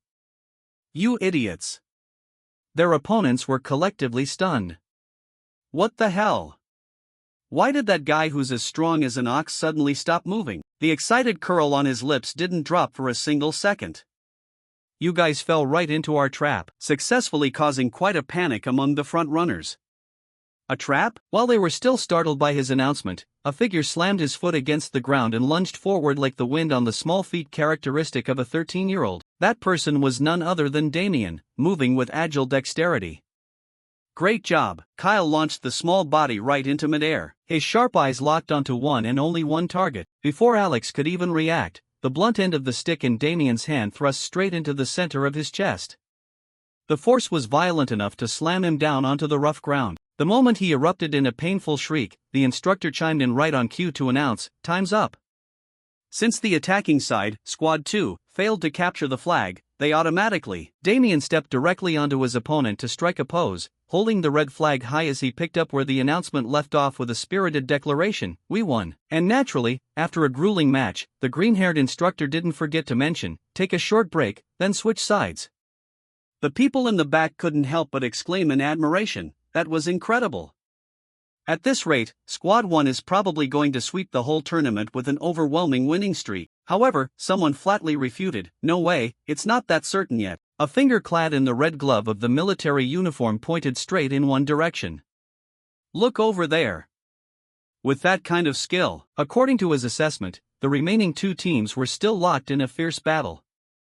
Wouldn't they be a worthy opponent for Squad 1? With a surging rage akin to a volcanic eruption, a certain rookie furiously stamped the ground. Damn it all. Screw this." As it turned out, it was from a certain squad leader who was watching the situation turn increasingly unfavorable for his side. Squad 3 is our first opponent. I only intended for this match to be a warm-up before going over to crush those Squad 1 bastards. With Hayden positioned among the shield-bearing squad, it was obvious that the person deep in Furious thought was none other than Mason. Why the hell are these guys standing completely frozen, unable to move a single inch? Our defensive round was a total disaster, and if we lose this match too, then what the hell? Unable to suppress the anger swelling in his gut, he roared out nonsensical rants. What the hell do you think you're doing? Did you completely forget the plan? Do exactly what I told you to do. Sure enough, in the very next second, he drew a barrage of defiant criticism from a teammate under him. If you're so good, get your ass in here and do it yourself. What kind of squad leader are you, just hiding behind our backs and talking big all day? Inside Mason's mind, fury raged. Damn it, their coordination sucks. On top of that, nobody has an ounce of motivation. At the same time over on Squad 3's side, Riel, acting as the leader, calmly posed a question to the youth beside him. Eiffel, those guys on the other side look completely spent. Should we just charge ahead and pierce their formation? He shook his head decisively as he replied, no need. In the next second, he calmly laid out the plan, his green eyes clearly reflecting confidence. Just hold our positions and target their shield bearers. That's enough. If we stretch out the time, they'll fall apart on their own. To these words from his teammate, he simply nodded in agreement without a hint of objection, even though the boy was clearly younger than him. All right, let's do that. His mind kept racing. Riel hadn't expected a mere 13-year-old kid to grasp the situation and the enemy's weaknesses so quickly. With those sharp eyes of his, Riel quickly grew curious about his background. We only met 2 weeks ago, but I'm honestly quite curious about his family background. This kid is clearly a commoner, so there's no way he could. But without letting this distract him from the situation for too long, he decisively deployed the necessary directives. Everyone, put all the pressure on their shield bearers. Maintain the formation and hold your ground. And so, another terrifying clash unfolded, with neither side yielding an inch. Hayden, acting as the leader, roared out a loud challenge with furrowed brows. If you bastards have the guts, come at us and fight. Stop playing those cowardly, time-wasting games. But that loud mouth alone was enough for Riel to clearly evaluate the current situation. Squad 4's stamina and morale have hit rock bottom. The best-case scenario is that they lose their patience and charge forward on their own. In complete contrast to what he anticipated, Hayden, who had been talking big just a second ago, was already foaming at the mouth from exhaustion. I can't hold on anymore. Either way, the signal had arrived.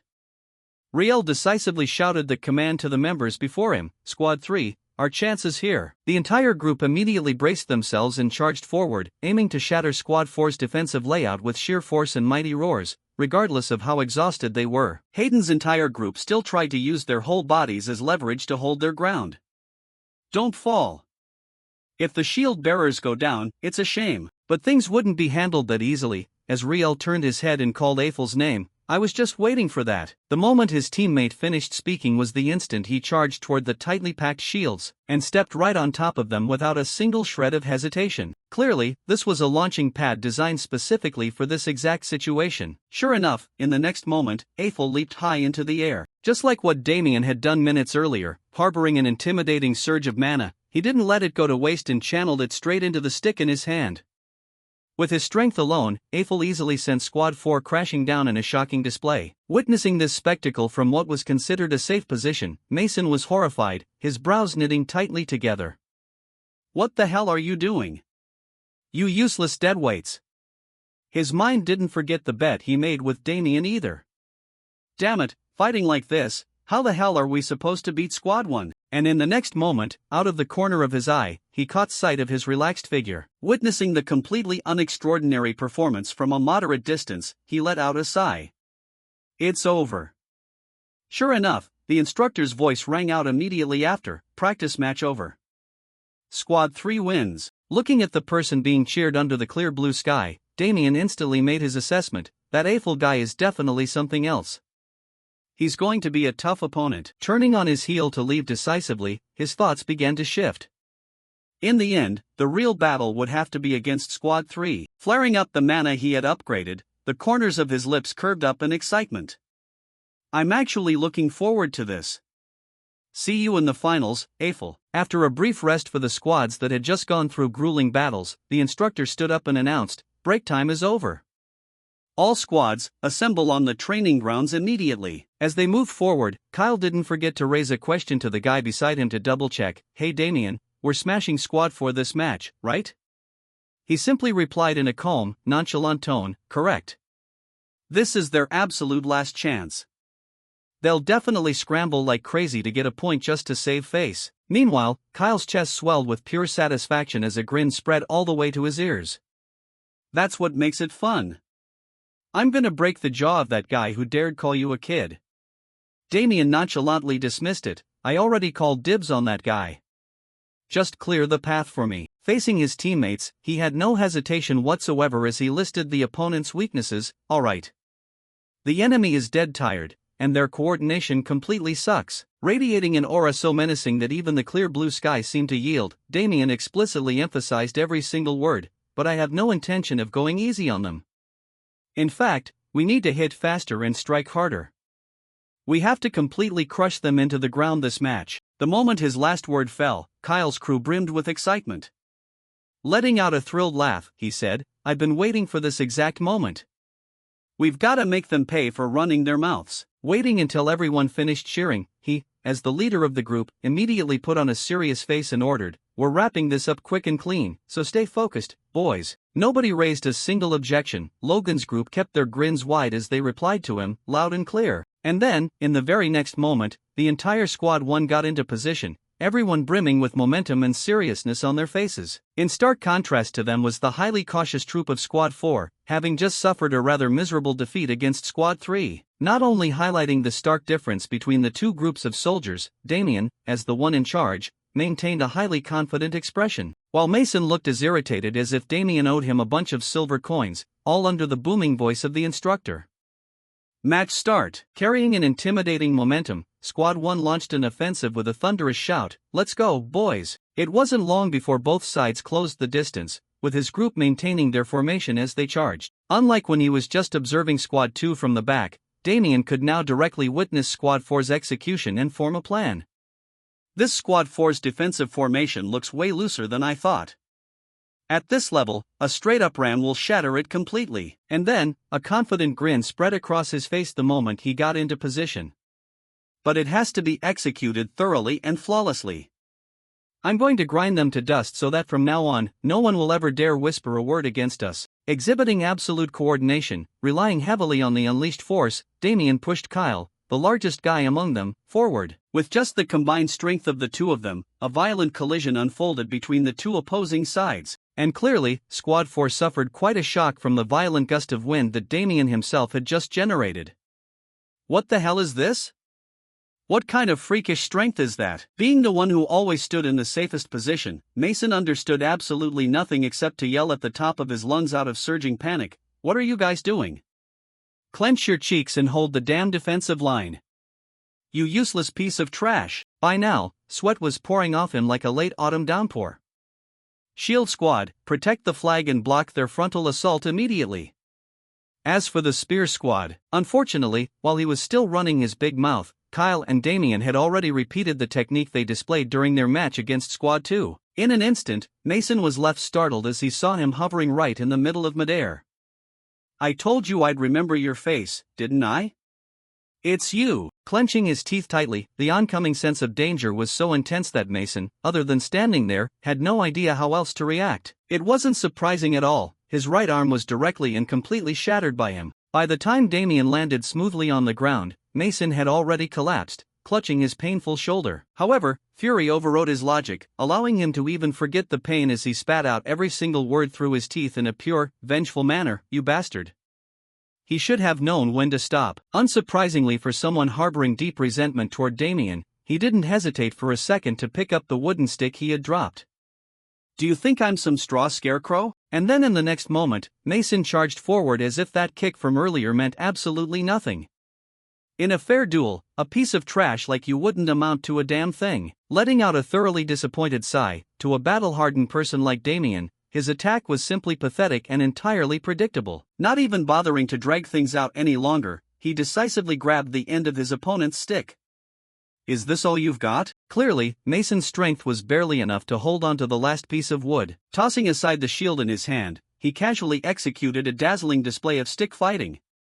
Dropped your weapon already? In the next minute, he didn't hesitate to decisively land another kick right on the exact same wound he had targeted before, stepping on his enemy in a totally badass manner. Bloodlust completely dripped from Damien's words as he spoke. Dropping your weapon on the battlefield is no different from begging your enemy to kill you, you idiot. Not stopping at a mere threat, his fist clenched tight as it began to gather mana. Etch this day deep into your mind, because this is useful advice to save your life down the road. Got it? Witnessing this terrifying sight, the instructor couldn't just stand by any longer and rushed over in a hurry. Squad 4 leader, are you alright? As for him, he let out another exasperated sigh, probably for the umpteenth time today. Too easy, it's honestly boring. Meanwhile, the instructor personally experienced the sharp, overwhelming glare from the squad leader, causing him to hesitantly announce, seeing that Squad 4 is no longer capable of continuing the match. At this moment, Damien's hand was picking up the wooden stick ahead of what he was about to follow up with, making this victory absolutely indisputable. He raised the blue flag high in his hand under the declaration from Squad 1's instructor. Despite having just gone through a somewhat grueling match, Kyle was still bursting with energy as he laughed heartily. Man, that felt good. Another rookie happily joined his side. Classic Damien, absolutely legendary. Watching Mason being carried away by two people on a stretcher, the members of Squad 4 were utterly terrified. Didn't they say that Squad 1 leader is only 13? How the hell is his skill level that insane? Watching from the high platform, someone finally couldn't help but exclaim in admiration, he really is a natural-born genius. Nielsen added with an even clearer evaluation, he might even be beyond the level of us instructors. Yudov, standing beside him, also laughed while nodding in agreement with his words. Yeah, I can't even argue with that. Out of nowhere, a larger figure appeared next to them and questioned, "What are you guys gossiping about so lively?" And this entire scene successfully drew his attention and confusion. The person standing across from them at that moment was none other than Leonhard Belkan, the chief instructor of the Baroque Kingdom's 3rd Division. Seeing clearly who had arrived, no one dared to delay as they straightened up in a formal salute. Greetings, glory to the kingdom. Not even bothering with them, Leonhard went straight to the main subject within his line of sight. Brian, is that the kid you told me about? Glancing at Damien, who was being lifted up by the entire Squad 1 for his overwhelming victory, he nodded to confirm his superior's question. Yes, that's him, sir. The corners of his mouth curled into an amused arc as Leonhard slowly let out every single word. Looks like an interesting wildcard has just shown up. And as time went on, the rookies headed back to their rooms, with one youth suddenly bursting through the door into Squad 1's barracks and shouting, "Oh, holy crap, seriously?" Chatting with his other teammates, Damien had to turn around and ask about Chevelvo's sudden panic. What's everybody making a fuss about? He quickly informed them, apparently, some big shot just visited our training camp. Recalling the scene he accidentally witnessed, Chevelvo was still totally shocked. Word is he's a legendary instructor from the 3rd Division. That guy is an absolute myth in the coaching world. Hani looked at their own instructors, who looked completely dazed as if they had lost their life savings. Hearing that specific term, he immediately stood up and asked a logical follow-up question, an instructor from the 3rd Division? What's his name? Rubbing his hair, he tried to remember while replying, I just heard it a second ago but completely forgot. His name was Leonhard something, I think. And so, in the next instant, he accurately corrected the name that was lingering in his mind, Leonhard. Sure enough, hearing that, Chevelvo immediately nodded and mentioned, yes, that's exactly it. Leonhard. Before he could even finish speaking, he walked right past him, leaving him startled and confused. Damien, where are you going? Running straight down the hallway, the squad leader's grim and hurried demeanor left Chevelvo deeply puzzled. What the hell got into him all of a sudden? Meanwhile, he didn't care about anything around him, focusing only on the essential thought racing through his mind, I have to check with my own eyes. If it really is him. Out of nowhere, just as Damien wanted to find out for sure, Leonhard was already closing the distance from the opposite direction. His presence naturally caught his attention. Isn't that the soldier boy, Damien, from earlier? Seeing this, Brian became overjoyed and expressed, Damien, I was actually looking for you. Who would have thought that in the next moment, he would close the distance between them and execute a crisp salute with the most textbook posture, glory to the kingdom. Facing his salute, Leonhard calmly asked for confirmation, your name is Damien, right? Since it was his own name, he didn't hesitate to admit, yes, that's me. The atmosphere suddenly fell silent the moment he drifted into his thoughts. The 3rd Division does have ties to training camp number 3, but that place is so far away, I thought it would take forever to meet him. Either way, Damien's happiness at meeting the person closest to him in his past life was completely immeasurable. Long time no see, the most influential person in my life, master. In the long hallway, having just caught Damien respectfully saluting, Leonhardt confirmed the info. Are you Damien? While maintaining a calm exterior, interest had already sparked within him. That stiff Brian kept praising this kid, so I had to come see for myself. Sensing the flow of mana circulating inside his body, he silently praised him. He's practicing a top-tier mana circulation method, isn't he? Stroking his chin in thought while scanning the youth from head to toe, Leonhardt suddenly spoke up. I watched earlier. Your spear technique is pretty legit. Have you aimed for any unit after graduation yet? Hearing that question, Damien fell into brief contemplation. A unit he wanted to join. His lips twitched a few times as if organizing his words. I don't need to overthink or worry about this for long. He decisively made his declaration, his face showing clear excitement. I plan on joining the Neo-Kalic unit. The moment that crisp answer echoed through the quiet air, it immediately left Leonhardt startled in surprise. Are you serious? Because compared to other organizations, Neo-Kalic was no joke, being one of the premier units under the 3rd Division.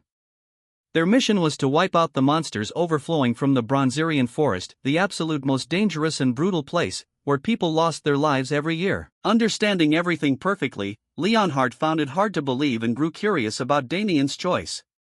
Why the hell would you plunge headfirst into a place like that? Wouldn't it be better to live an easy life as a royal administrative official? His eyes locked onto him as he spoke with unwavering determination. Because only there can I become stronger. Getting that steadfast answer, Leonhardt couldn't help but smirk with amusement. If you want, I can write you a recommendation letter. The moment his words fell, Brian was shocked and quickly reminded him, Instructor, that place is strictly for nobility. Standing before a door that countless people would trade everything to open, Damien actually refused. I appreciate your offer, sir, but my mind is made up. Because my goal is clear, there's someone there I absolutely must meet. I traveled all the way to the 3rd Division just to find that man. Seeing the absolute determination in his every word and choice, Leonhardt didn't continue to persuade him. Since it's your decision, I won't stop you. Go get some rest. Before leaving, Brian still couldn't help but look back at Damien and complain, You idiot, do you have any idea what kind of once-in-a-lifetime opportunity you just missed? Normal night orders only accept nobility. But a recommendation letter from the chief instructor changes everything. So he immediately turned to Leonhardt with an earnest expression, begging for a chance for the mere 13-year-old youth. Chief, I think Damien is too young to grasp what he just gave up. Let me go try and talk some sense into him. But instead of agreeing, he unexpectedly said, Do you really think that kid chose the wrong path? While he still didn't know how to respond, he recalled the image of Damien when he turned down the offer. It's probably because you didn't see the look in his eyes just now. Saying this, he couldn't help but chuckle with pure fascination for such a rare youth. I don't know where that brat came from, but at just 13 years old, he's got real grit, no joke. Carrying that thought with a face still showing satisfaction, he spoke up to stop him. Don't force him, just leave him be. As long as he's in the 3rd Division, we'll definitely cross paths again anyway. A rest day passed, and the next morning was the match between Squad 1 and Squad 3. Looking over at the opposing group, Damien reminded everyone, You saw it yesterday, Squad 3 is no pushover. Pausing for a beat to get everyone's attention, he continued with a calm demeanor, But I can promise you one thing. At this point, no squad in this training camp can give us a hard time anymore. That powerful affirmation instantly sent team morale through the roof. Kyle let out a delighted laugh. Man, we really are freaking strong, aren't we? After 2 consecutive overwhelming victories, the entire squad was burning with even more momentum. Damien curled his lips with determination. Let's crush them to pieces. Just do what we always do. The moment he finished speaking, the thunderous voice of the instructor echoed across the open field. Squad 3 will attack first. Match start. As soon as the signal rang out, Damien immediately raised his hand to direct. Rally up, boys. In just a few short seconds, the team formed a tight defensive wall, catching Riel by surprise. Isn't that the exact same formation they used against Squad 4 yesterday? Aethel observed closely from the side and commented, Gotta admit, it looks incredibly solid. Looking at the human wall Squad 1 had just built, he narrowed his eyes in calculation and explicitly emphasized every single word. Eiffel, you carry an extremely crucial role this match. You know what to do, right? Without needing any further explanation, he simply nodded, yes. Under his coordination, the members of Squad 3 shifted simultaneously, locking together into sturdy layers. Let's roll. The moment the order was dropped, both sides immediately fell into a brutal collision. With his brows knitted tightly together, he immediately adjusted the strategy. All the guys rushed forward, watching that familiar execution. Riel only frowned slightly as he suddenly realized it was the exact same old trick from yesterday. In that tense moment, he suddenly barked out a crisp command, Eiffel, right now. The moment the command was given, the frontline guys immediately split to both sides to clear a wide lane right down the middle of the formation. That sudden shift left Damien briefly stunned, his eyes locking onto the newly formed opening. What? They broke their own formation? What the hell are they planning? Unlike yesterday's attack that required a launching pad, this time, Eiffel instantly blasted forward, tearing straight down the wide-open path. Within just a few breaths, he closed in on the target and swung his stick, striking a rival teammate squarely. The turn of events happened so quickly that even Damien, who usually had a firm grip on the situation, froze for a fraction of a second. Realizing the plan had worked, Riel immediately seized the opportunity. Eiffel's hit landed. Pierce deep into that gap, move. Right at that moment, Kyle, with his burly physique and two shields, dropped into a braced stance. You think I'm just gonna let you run wild? The charge that was originally burning with momentum was forced to a grinding halt by him alone, sending them into an absolute panic. This bastard, what kind of freakish strength is this? Standing behind the lines, Damien silently breathed a sigh of relief. Given the sudden twist, luckily Kyle blocked that dangerous move just now. Recalling the scene from a moment ago, he couldn't help but marvel internally, but that kid Eiffel is seriously elite, sending a shield bearer flying with a single strike. Meanwhile, he on the other side of the lineup was also observing Kyle and let out a sigh. What kind of monster is he? He's clearly a northerner, so why the hell did he end up at this training camp number 3? Quickly pushing that aside because there was a much more pressing issue right in front of him. Regardless of the reason, this is starting to get annoying. That musclehead has me completely locked down. Suddenly, the pre-match conversation between Kyle and Damien flashed through his mind. Kyle, your only job is to tightly mark Eiffel for me. As long as you stop him, no one can break our formation. Hearing that name, he couldn't help but be confused. Which one is Eiffel? He gave a meaningful smile. You'll recognize him the second you see him. Back to the ongoing match, Kyle still stood tall like a wall on the front line and smirked confidently to himself. Let's see what you guys are made of. Seeing that the obstacle in front of him showed no signs of budging, Riel slowly took a step forward and asked, Eiffel, can you break through? Even knowing this wasn't an easy opponent, he had no intention of backing down. I have to. Feeling the pressure coming from his opponent, Eiffel immediately reviewed the entire plan in his head to find a breakthrough. Brute strength alone won't work on this guy. If that was the case, he slowly closed his eyes and channeled all his power into the spear in his hand. There's only one way left. In the very next instant, he suddenly yelled out and launched himself straight into the air, targeting Kyle's position. The weapon came down with terrifying force, but he still managed to raise his shield just in time to block it. The teammates standing behind immediately cheered in excitement. He blocked it. That's our Kyle for you. But they had no idea that a meaningful smirk was playing on Eiffel's lips right now. Fine, you like blocking? The thought sparked, and the spear in his hand pushed the attack even harder, with a powerful surge of mana. Then I'll just keep pounding until you're completely smashed to pieces. Clenching his teeth as he took hits heavy as sledgehammers, Kyle couldn't help but find it unbelievable. Damn it, a kid the same age as Damien, how the hell is he this freakishly strong? Just as the thought crossed his mind, the shield in his hand couldn't take it anymore and shattered completely. Are you kidding me? Pulling his spear back, Eiffel channeled all his remaining strength into the final strike. This ends here. With nothing left to defend himself, Kyle could only raise both arms in front of him, preparing to take the oncoming impact. But right at the exact moment when victory and defeat hung in the balance, a figure suddenly dashed out from the side. Damien appeared right on cue and used his mana-infused shield to cleanly block Eiffel's strike. By the time he realized who was standing in front of him, he couldn't help but be surprised and called out his name, Damien. Just when it seemed a new clash was about to erupt, a signal suddenly echoed through the air. That sound caused everyone to freeze simultaneously and turn their attention toward the source. Standing in the middle of the field, the instructor quickly announced the result, time's up. Since the attacking side, Squad 3, failed to capture the flag within the time limit, Squad 3 loses. Hearing that verdict, Eiffel immediately clenched his fists tight with an unwilling expression. That big guy actually blocked every single one of my attacks? Damn it, I thought I could wrap this up quick and clean. On the other side, Damien looked toward his friend, who was still breathing heavily after that defense, and checked on him. Kyle, you good? He slowly replied, talking big, of course I am. He paused for a beat, then made a decision, sit out and rest for the second half. This caught him completely off guard. Don't play around. No bones are broken, so don't worry.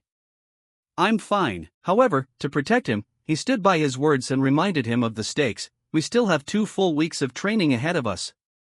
If you worsen the injury here, you might as well forget about graduating. Damien didn't stop there and quickly pivoted to another plan. Instead, you take care of guarding the flag in the middle of the field. I only trust you with that spot. If we lose the flag, it's entirely on you. A brief silence passed before he gave a light laugh, realizing he truly cared about him. You're trying to save my face while worrying about me? Damien, besides, we're on offense this round. Why the hell are we talking about holding the flag? Not wanting to drag out the back and forth, he decisively gripped what was handed to him and gave an assured guarantee. Don't sweat it, I won't let anyone touch it.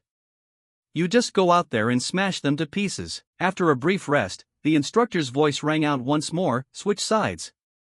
Squad 1, prepare to attack. Before the formation completely settled, Damien swept his gaze across his teammates' faces to cheer them on. I know everyone is dead tired, but this is the final match of the tournament. Hang in there, boys. We're on offense this round, so I have zero intention of stalling out the timer. His eyes grew sharp, determination clear in his features. 5 minutes. Damien turned around, facing the enemy lineup with an intensely serious expression. Naturally, he wasn't the only one locked in determination. Squad 3's side was also bursting with fighting spirit. Then his voice echoed across the open space once more with absolute certainty. We're going to snatch their flag and seal the win within 5 minutes. Before the match officially began, Squad 1 and Squad 3 stood facing each other, their momentum reaching a peak. Scanning the enemy team, Damien silently locked in his resolve. Finally, the last match of the tournament. Every battle he had gone through and every time he led his teammates through difficulties replayed in his mind. I've done everything I possibly could as a squad leader. Now it's time to make those instructors remember this name for good. Thinking of that, the corners of his mouth slowly curled with excitement. The name Damien. He kept his eyes ahead. The fighting spirit in his heart burned wilder by the second, especially since if they won this match against Squad 3 and that Eiffel guy, the top rookie spot would be 100% guaranteed. Among the enemy ranks, his figure quickly caught his eye. Looks like he plans to guard the flag himself. With his stamina drained that much, ordering him to lead the front lines would be a total waste. Though it was tough, this had been destined from the start of the match. A direct collision was completely unavoidable. The atmosphere on the field instantly became tight as a wire as the announcement echoed through the area. Squad 1 on attack, Squad 3 on defense. The squad tournament finals start. The moment the command dropped, Damien immediately turned to his group and shouted loudly, "Go full throttle right from the start. Everyone stay sharp and charge with me." A grand shout echoed back in unison, "Sir, yes sir." Immediately after, the entire Squad 1 swiftly moved into their prepared formation and charged toward the enemy lines, leaving the spectators utterly stunned. What the hell? Why are they moving so fast? Running at that speed and their formation is still pitch perfect. The more he watched, the more Riel felt the pressure coming from them. Squad 1 led by that Damien guy is absolutely no joke. The thought flashed by, and he immediately issued an order, "Raise your shields high. Watch out for their squad leader." But the moment the order was passed down, Damien had already broken from the formation at lightning speed. It's useless. The mana in his body instantly surged into the arm gripping his spear. In the exact moment when the distance between the two sides closed to the absolute limit, he struck with complete decisiveness. I'm piercing straight through with this one hit. The defensive line built to block the initial wave violently shook. The opponent's frontliner scrambled and yelled, the shield got pierced through. Before Damien's overwhelming power, Squad 3's vital defensive point dissolved in a mere blink of an eye. Achieving his goal, he immediately shouted to signal his teammates behind, "The line is broken." Witnessing the horrific scene that just unfolded in a flash, Riel immediately barked out commands, "No way! Block them, quick! Orders were continuously passed down in a desperate attempt to stop the objective. We have to take them down. Right now, as the encirclement was about to close in, Damien's eyes suddenly flared with absolute resolve. Just as the attacks aimed at him simultaneously, his body darted away from his original position, thanks to his agile body control. And so, by the time the enemy's bundle of sticks slammed onto the ground, the target was no longer there. His figure constantly slipped through the gaps in the enemy ranks, forcing multiple Squad 3 members to stumble and fall. Even while his ankles kept moving continuously, Damien didn't forget to look back and shout, "Squad 1, regroup the formation." Kyle and the remaining members immediately sped up to handle the rookies who had fallen into a state of panic. "You actually made it all the way here?" Witnessing that sight, Riel's face couldn't help but pale, tightening progressively with each stage. "No way, how the hell did they get past us this quickly?" Eiffel on the side quickly came to a conclusion. Either way, that guy is the biggest threat. His brows knitted tightly as he assessed the situation. "As long as we lock down Damien, they won't stand a chance of touching the flag." With that, he handed the flag to his captain and instructed, "I'll hold him off. Make sure you protect the flag." The name escaped his lips involuntarily. As Riel watched Eiffel's back as he prepared to step onto the front lines, complex emotions welled up inside him. "I never thought there'd come a time when I'd have to rely on this kid in a situation like this." Watching Eiffel slowly approach through the thick cloud of dust, Damien noted, "This is finally the deciding match." That image brought memories of his past life flooding back into his mind. The future Grand General, Eiffel. While Damien was still reminiscing, Eiffel suddenly lunged into the air and appeared directly above his head. Facing the sudden ambush, he remained perfectly calm. If he wanted to test his own skills against someone like him, now was the perfect opportunity. As he leaned to the side to dodge the plunging attack, his mind raced non-stop. The first strike is just a feint. Realizing his opponent's intention, the corners of Damien's lips curled up in excitement. If that was the case, his eyes stayed glued to every shift in Eiffel's stance. As the next strike was swiftly unleashed, he knew this one was the real deal. He instantly raised his weapon, meeting the descending strike head-on and creating a violent shockwave between their two contrasting manas. Eiffel couldn't help but be taken aback when his carefully calculated strike was parried with absolute precision. However, he quickly adjusted his rhythm and leaped backward. Meanwhile, Damien gripped the hilt of his weapon tightly, continuously channeling and gathering mana inside it. "Give it everything you've got, Eiffel." The battle lust in your eyes is burning brighter by the second. The distance between them vanished in the blink of an eye, because I'm going all out to take you down too. As the powerful strike crashed down, Eiffel managed to bring his weapon up just in time to block it. Of course, Damien wasn't about to give up there, decisively raising the staff in his hand once more. And then, another vicious blow slammed down. The sheer power coursing through the weapon made Eiffel's expression twist slightly. The amount of mana was so intense it nearly snapped his spear in half. Constantly fending off the relentless barrage of attacks from the front, Eiffel grew more astonished and doubtful the longer they fought. Is this guy seriously a commoner? Don't tell me he's just like me. The question in his mind grew larger than ever before this wildcard named Damien. How can he manipulate mana with this level of mastery? Facing the powerful energy still surging in front of him, Eiffel couldn't help but chuckle wryly to himself. I never expected to run into such an immovable wall at a tiny, no-name training camp like this. After clashing for a while, Damien suddenly pulled back his stance and said nonchalantly, "Let's wrap this match up, shall we, Eiffel?" He instantly released all the power stored in his body, transforming it into a shockwave that surged straight ahead. "You definitely won't be able to block this one." The tip of the spear tore through the air, snapping the weapon guarding Eiffel's chest in the blink of an eye before slamming heavily into him without hesitation. The massive impact sent him flying backward, rolling several times across the ground. Forcing himself back up, Eiffel frowned as pain radiated continuously throughout his entire body. Seizing the opportunity while his opponent was unable to stop him, Damien immediately bypassed him and accelerated toward the objective. From behind, Eiffel could only watch helplessly without being able to do a thing. Damn it! His vision of the flag blurred, but he still tried to look toward his team's designated item. In a split second, Damien successfully snatched the flag and raised it high above his head as the instructor's voice echoed out, "Squad 1 wins." Witnessing the scene, Eiffel could only grit his teeth and accept the outcome. Carrying the flag in his hand, Damien quickly walked over to the person who had given him a hell of a fight, and then reached out to pull him up, offering his praise. "Great match, Eiffel. He nodded in response, "Congratulations, but I won't lose next time." At that determined declaration, Damien flashed a bright smile as he suggested, "Then let's just be in the same platoon next time, because I don't think I have the energy to wreck you a second time." Facing his sun-like smile, Eiffel didn't feel any annoyance whatsoever. Once he regained his footing, he lightly punched Damien's chest and shot back, "Stop being so humble." Meanwhile, excitement welled up inside Damien as he thought about the future.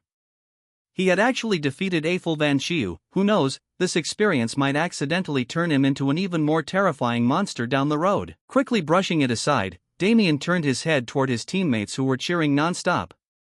"But that's a problem for later. Right now, I've got to enjoy this victory with the guys." Meanwhile, not far from the arena, the instructor who witnessed everything calmly concluded, "So, it ends with Squad 1's victory. We must ensure the remaining 2 weeks of training go just as smoothly."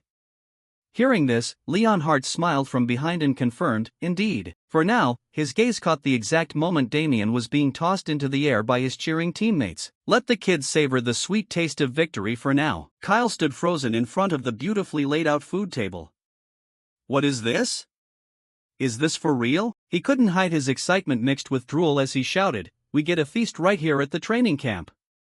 Winning that squad tournament was seriously worth every bit of effort. Seeing his teammates devouring the meat, Damien silently marveled, "They just exhausted themselves, yet look how energetic they are." But then again, it's not every day you get to stuff your face with meat like this. He looked around, searching for a certain someone. Master seems to have left already. What a shame, I really wanted to talk to him a bit more. Suddenly, Raymond appeared, wanting to join in. "Mind if I sit here?" A trainee quickly stood up to offer his seat. "Instructor." "Yes, of course. Please have a seat, sir." He naturally sat down beside him, looking visibly curious. "Damien, are you still sticking to yesterday's decision? I mean, Instructor Leonhardt's offer." Not showing much excitement, he simply replied, "Yes, that's right, sir." Hearing that, Raymond could only chuckle helplessly. What a waste, especially since it's such a rare opportunity. He then glanced over probing danger. "But did you know about this?" Damien asked curiously. "What is it, sir?" Raymond then shared a recent event. Instructor Leonhardt also extended an invitation to join the night order to Eiffel. Want to guess what his answer was? Yet Damien calmly noted, "Whatever he chooses, I'll respect it. Eiffel's life is his own to decide." He couldn't help but laugh at that response. "You really are a boring kid." Raymond watched him for a few seconds and thought to himself, "I came out here to advise you to reconsider the night order, but it seems nothing I say will sway you. Since that's the case," he stood up and raised his cup, his voice echoing with goodwill, "Listen up, everyone. You've all worked incredibly hard these past 2 weeks. I wish you all the best. Tomorrow, we dive right back into training. So brace yourselves. I hope you'll train with everything you've got to reach your personal goals." Everyone happily responded, raising their cups in unison, "Glory to the kingdom." Time flew by, and before they knew it, the 3rd week of training had arrived, the final week. The instructor crossed his arms over his chest and roared, urging them on, "Thrust harder. Come on, faster." Damien looked around, the corners of his lips curling in satisfaction as he noticed that the recruit's attitude had clearly completely changed. And it wasn't just his own squad, but the entirety of training camp number 3 was shifting in a positive direction. It seemed that recent squad tournament had acted as a massive catalyst. The instructor's loud voice boomed out an announcement, "Attention everyone. 5-minute break." Kyle approached, panting heavily, and asked, "Hey Damien, have you heard the news?" He turned around, curious. "What news?" He shared what he had gathered. "I heard Squad 4's morale has been absolutely pathetic since that tournament. Their dropout rate is skyrocketing right now." He burst out laughing gleefully, "Especially their squad leader. As soon as they choked in the tournament, that guy bolted immediately." Damien smirked mockingly, "Truly pathetic." Suddenly, he turned around and dropped a question, "But Kyle, you know what the most important thing is right now, right?" Damien faced everyone seriously and reminded them, "It's true we got a bunch of team points for winning the squad tournament, but if you want a sweet spot later on, you'd better start worrying about your individual score. Doesn't everyone here dream of setting foot in the Royal Palace? The cushiest job that any commoner recruit drools over, Royal Palace administrative soldier. But out of the 160 people here, only exactly 30 are allowed to apply to the palace. And even then, the internal competition is so fierce that only a third of the applicants actually make the cut. Kyle chuckled at first, sounds pretty intense. Damien glanced back and stated a blunt truth. Well, everyone who enlists here does it for that exact reason anyway. Realizing something was off, he vigorously shook Damien's shoulders and questioned, wait, don't tell me you're aiming for that royal administrative seat too. He let out a weary sigh and explained, I have no intention of entering the royal palace. But Kyle didn't listen and pressed further, why not? Do you like being a royal administrative soldier that much? Damien regained his composure to point out the grim reality of prestige. Do you realize that if you get selected, you'll be cooped up inside that palace all day long? This made him pause for a few seconds. I know, I mean, it does sound a bit suffocating, but it's still the best spot available. It'd be a total waste to pass it up. He lightly brushed off his coat and bluntly exposed him. Oh, please. Someone like you wouldn't last a month before running away at full speed. You're the type who likes to move around and show off. Sitting in one place would bore you to death. Kyle couldn't argue with that but was still curious. So where on earth are you planning to go then? Damien looked up with a determined gaze and declared, I'm going to join Neo-Kalik. Just that single name dropping made everyone turn pale. He was so shocked his face distorted as he yelled, Neo-Kalik? Is that the place I think it is, guys? Damien has officially lost his mind. He was immediately rewarded with a kick to the shin. Shut your mouth. Kyle bent over in pain, clutching his leg, but burst into laughter. Damien is exactly who I thought he was. You were a bit surprised by that attitude. What? He looked up, shouting with delight, you really are a certified lunatic. An organized, reckless kind of crazy. But that's exactly why I love hanging out with you. Right then, the instructor called out loudly, break time's over. Everyone gather up and resume training. Kyle quickly stood up, urging as he walked, let's get back to training, since we just lost a heavy competitor for the administrative slot. After the practice session, Bruce stepped up to the podium to speak. You've all worked incredibly hard over the past month. Damien listened in silence, but his heart was deeply stirred. He couldn't believe the graduation day had already arrived. It felt like they had just enlisted yesterday. He looked down at the trainees, offering an encouraging smile. I'll be rooting for your future endeavors. After leaving this training camp, keep fighting and moving forward so you can contribute to the kingdom. Suddenly, Raymond looked toward him and gave a whispered reminder. Damien instantly got the hint, snapped to attention, and shouted at the top of his lungs to coordinate the regiment. Company, attention! Salute the commander! Glory to the kingdom! Then it was his turn to announce, that is all. The training camp closing ceremony concludes here. Next, I will announce the top 5 outstanding recruits of this batch. Raymond began revealing the first identity, Squad 1 leader, Damien. He offered a pleased congratulations. His eyes lit up as he quickly replied, yes, sir. His mind was over the moon with joy. Awesome, I did it. Raymond continued to announce the second person. Next is Eiffel from Squad 3. He stepped forward, raising his voice in response, present. After that, familiar names were called out, Kyle from Squad 1, Squad 3 leader Riel, and Squad 2 leader Alex. Having finished the announcements, he requested, the 5 of you, follow me. As a reward, each of you will choose a piece of equipment from the armory. They all followed one after another until they stood before a massive door. Raymond explained how to claim the reward. You can take anything you find inside. We'll start with the highest scorer. Damien, you go first. He eagerly stepped inside. Yes, sir. His heart was throwing as celebration.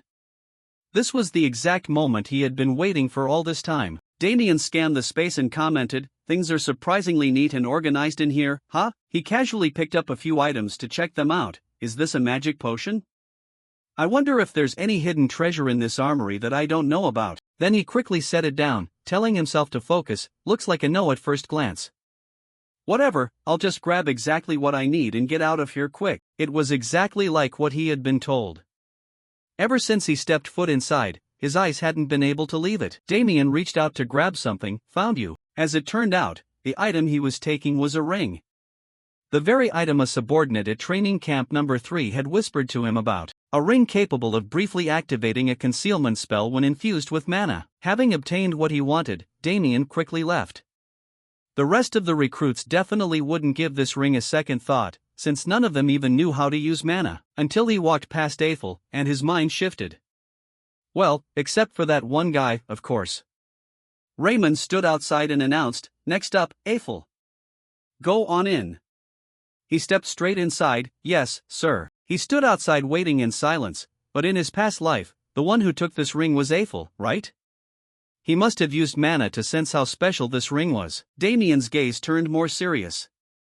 "Now, I'm actually curious to see what alternative he'll bring out instead." Seeing his opponent walk out almost immediately after entering, he couldn't help but be stunned. "He came out way faster than I expected. Did he already decide what to pick beforehand?" Seeing him spacing out, Kyle beside him asked, "Damien, is something wrong?"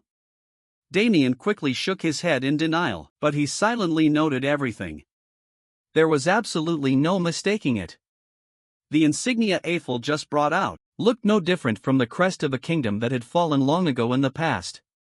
"I've always wondered how he knew how to use mana at such a young age." A thought suddenly flashed through his mind. Don't tell me Eiffel has a deep connection to that ancient kingdom. Raymond locked the massive door and inquired, "Alright, does everyone have an item with them?" He rubbed his chin, pondering Eiffel's choice. "Eiffel, do you know what this is?" He calmly explained, "I just felt a divine power coming from it, so I brought it along." Raymond smiled with satisfaction upon seeing that he understood, offering more information. "Divine power, huh? That makes sense. This is an insignia blessed with the power to ward off evil and misfortune." He looked at the two next to him in admiration. "That spear you brought is pretty good.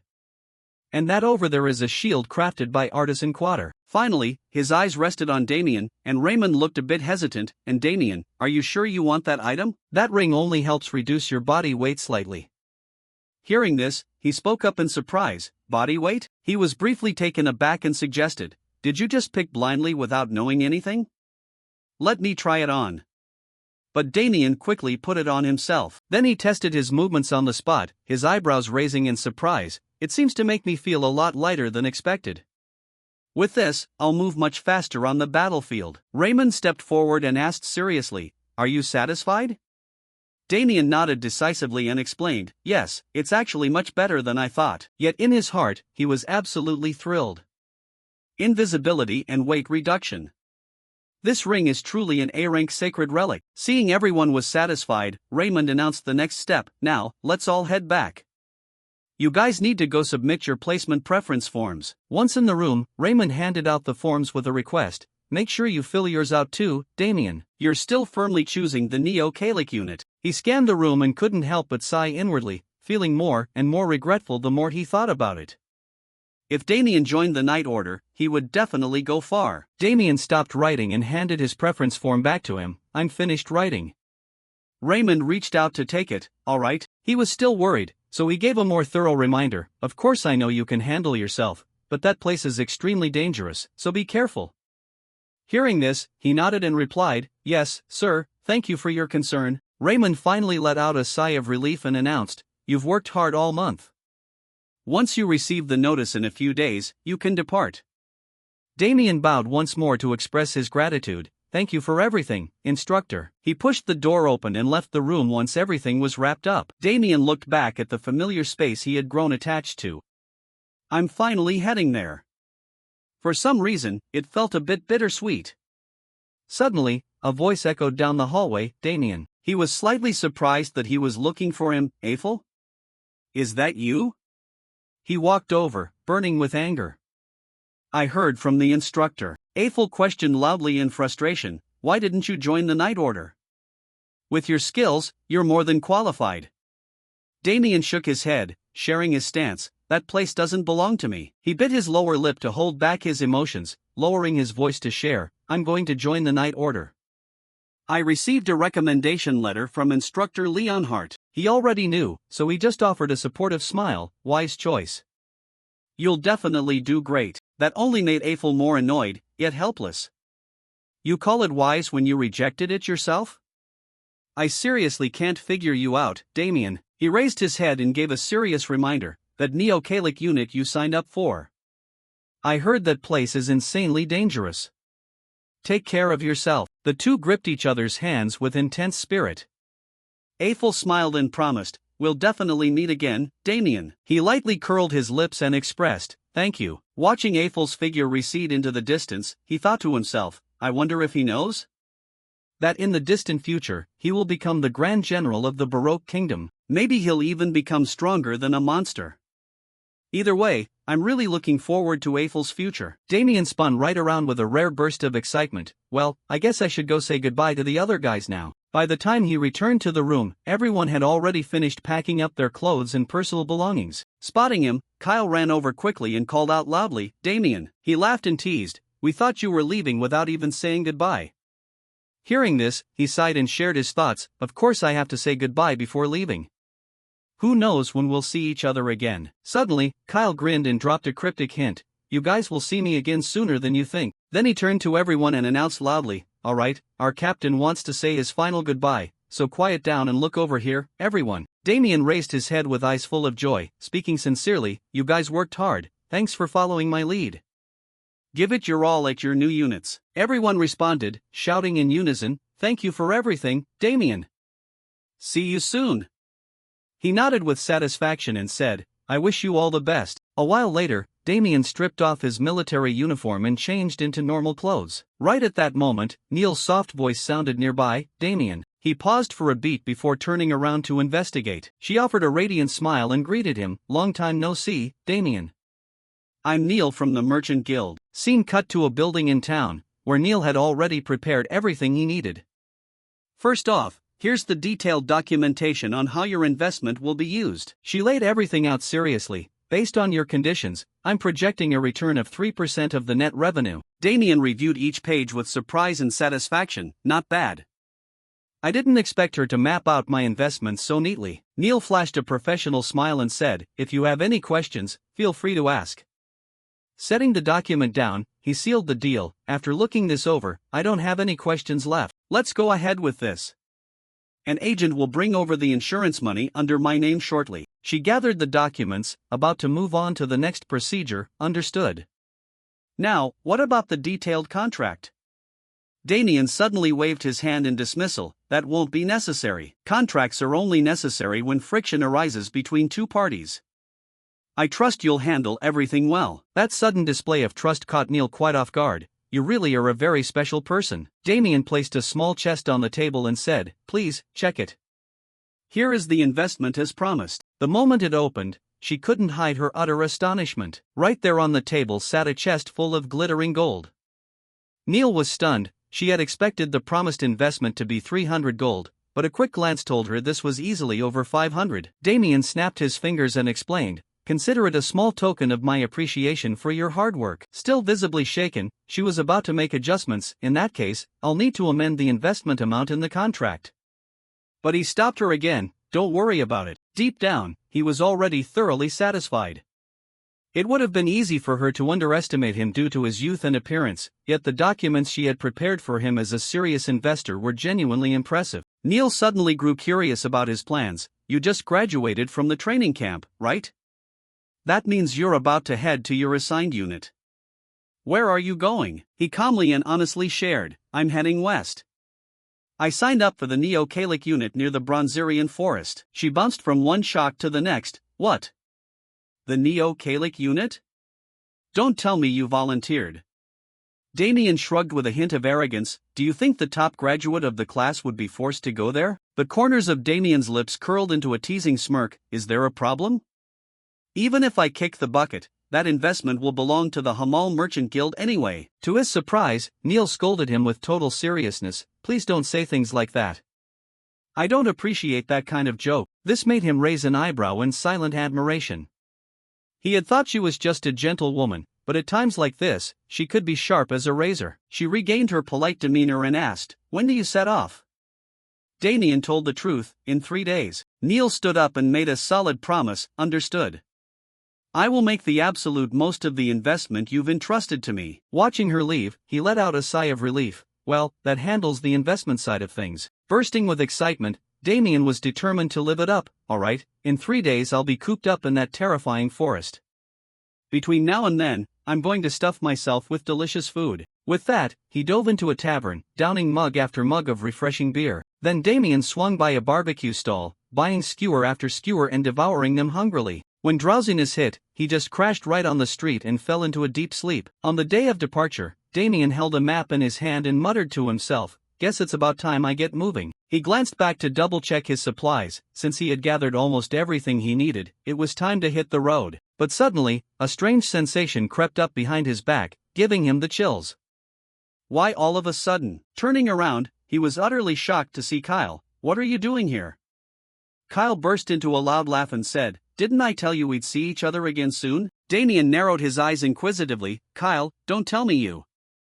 Suddenly, Kyle cut him off, calling out his name, Damien. With an intense, resolute air, he declared openly, "Did you seriously think our relationship ended at just being classmates from the training camp? I signed up for the Neo-Kalic unit too.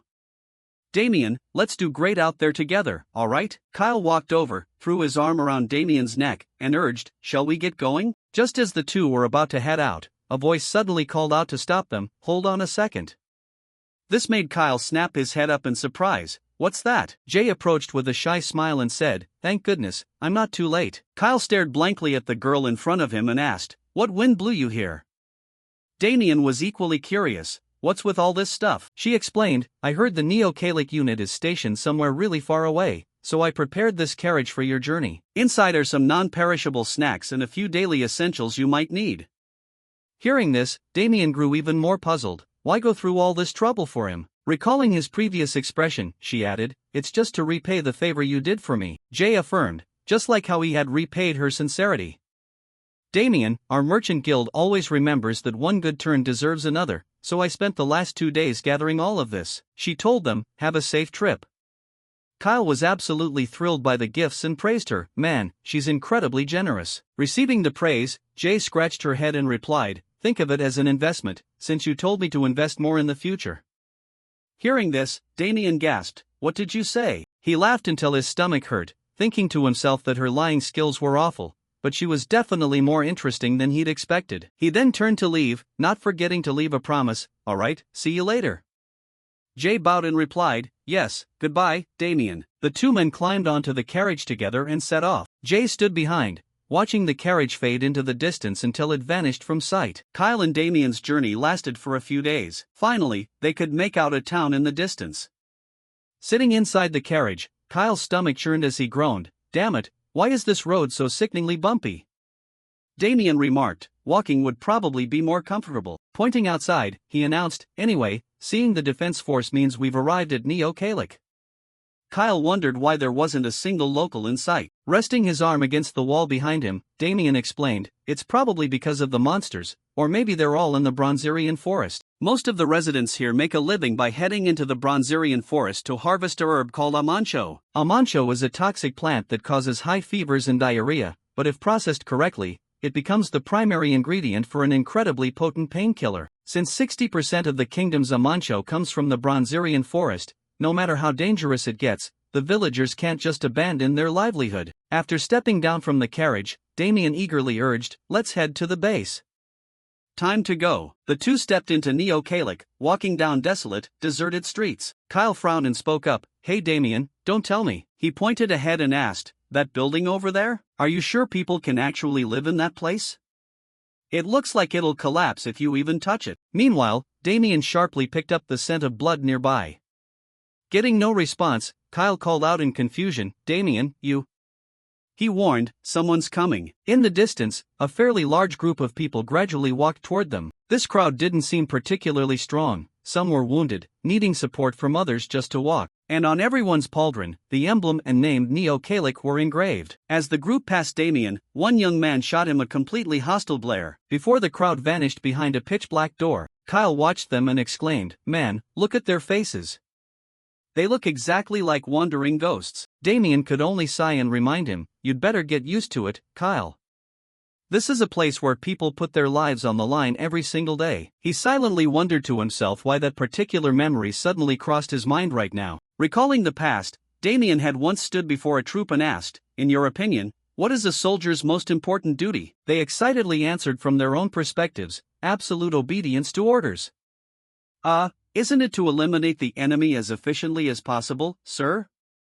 Even if I die, I'm taking 20 of them down with me." Damien knitted his brows slightly, clearly disapproving of those takes. Then he smacked one soldier's head hard, making him wince in pain and ask, "Why did you only hit me, sir?" Damien replied, "Because your answer was the absolute worst. Listen closely, the correct answer is not dying. He firmly insisted that dying was forbidden, they must never treat their own lives cheaply. At all costs, they had to make it back alive. We absolutely must become stronger so we don't lose our lives.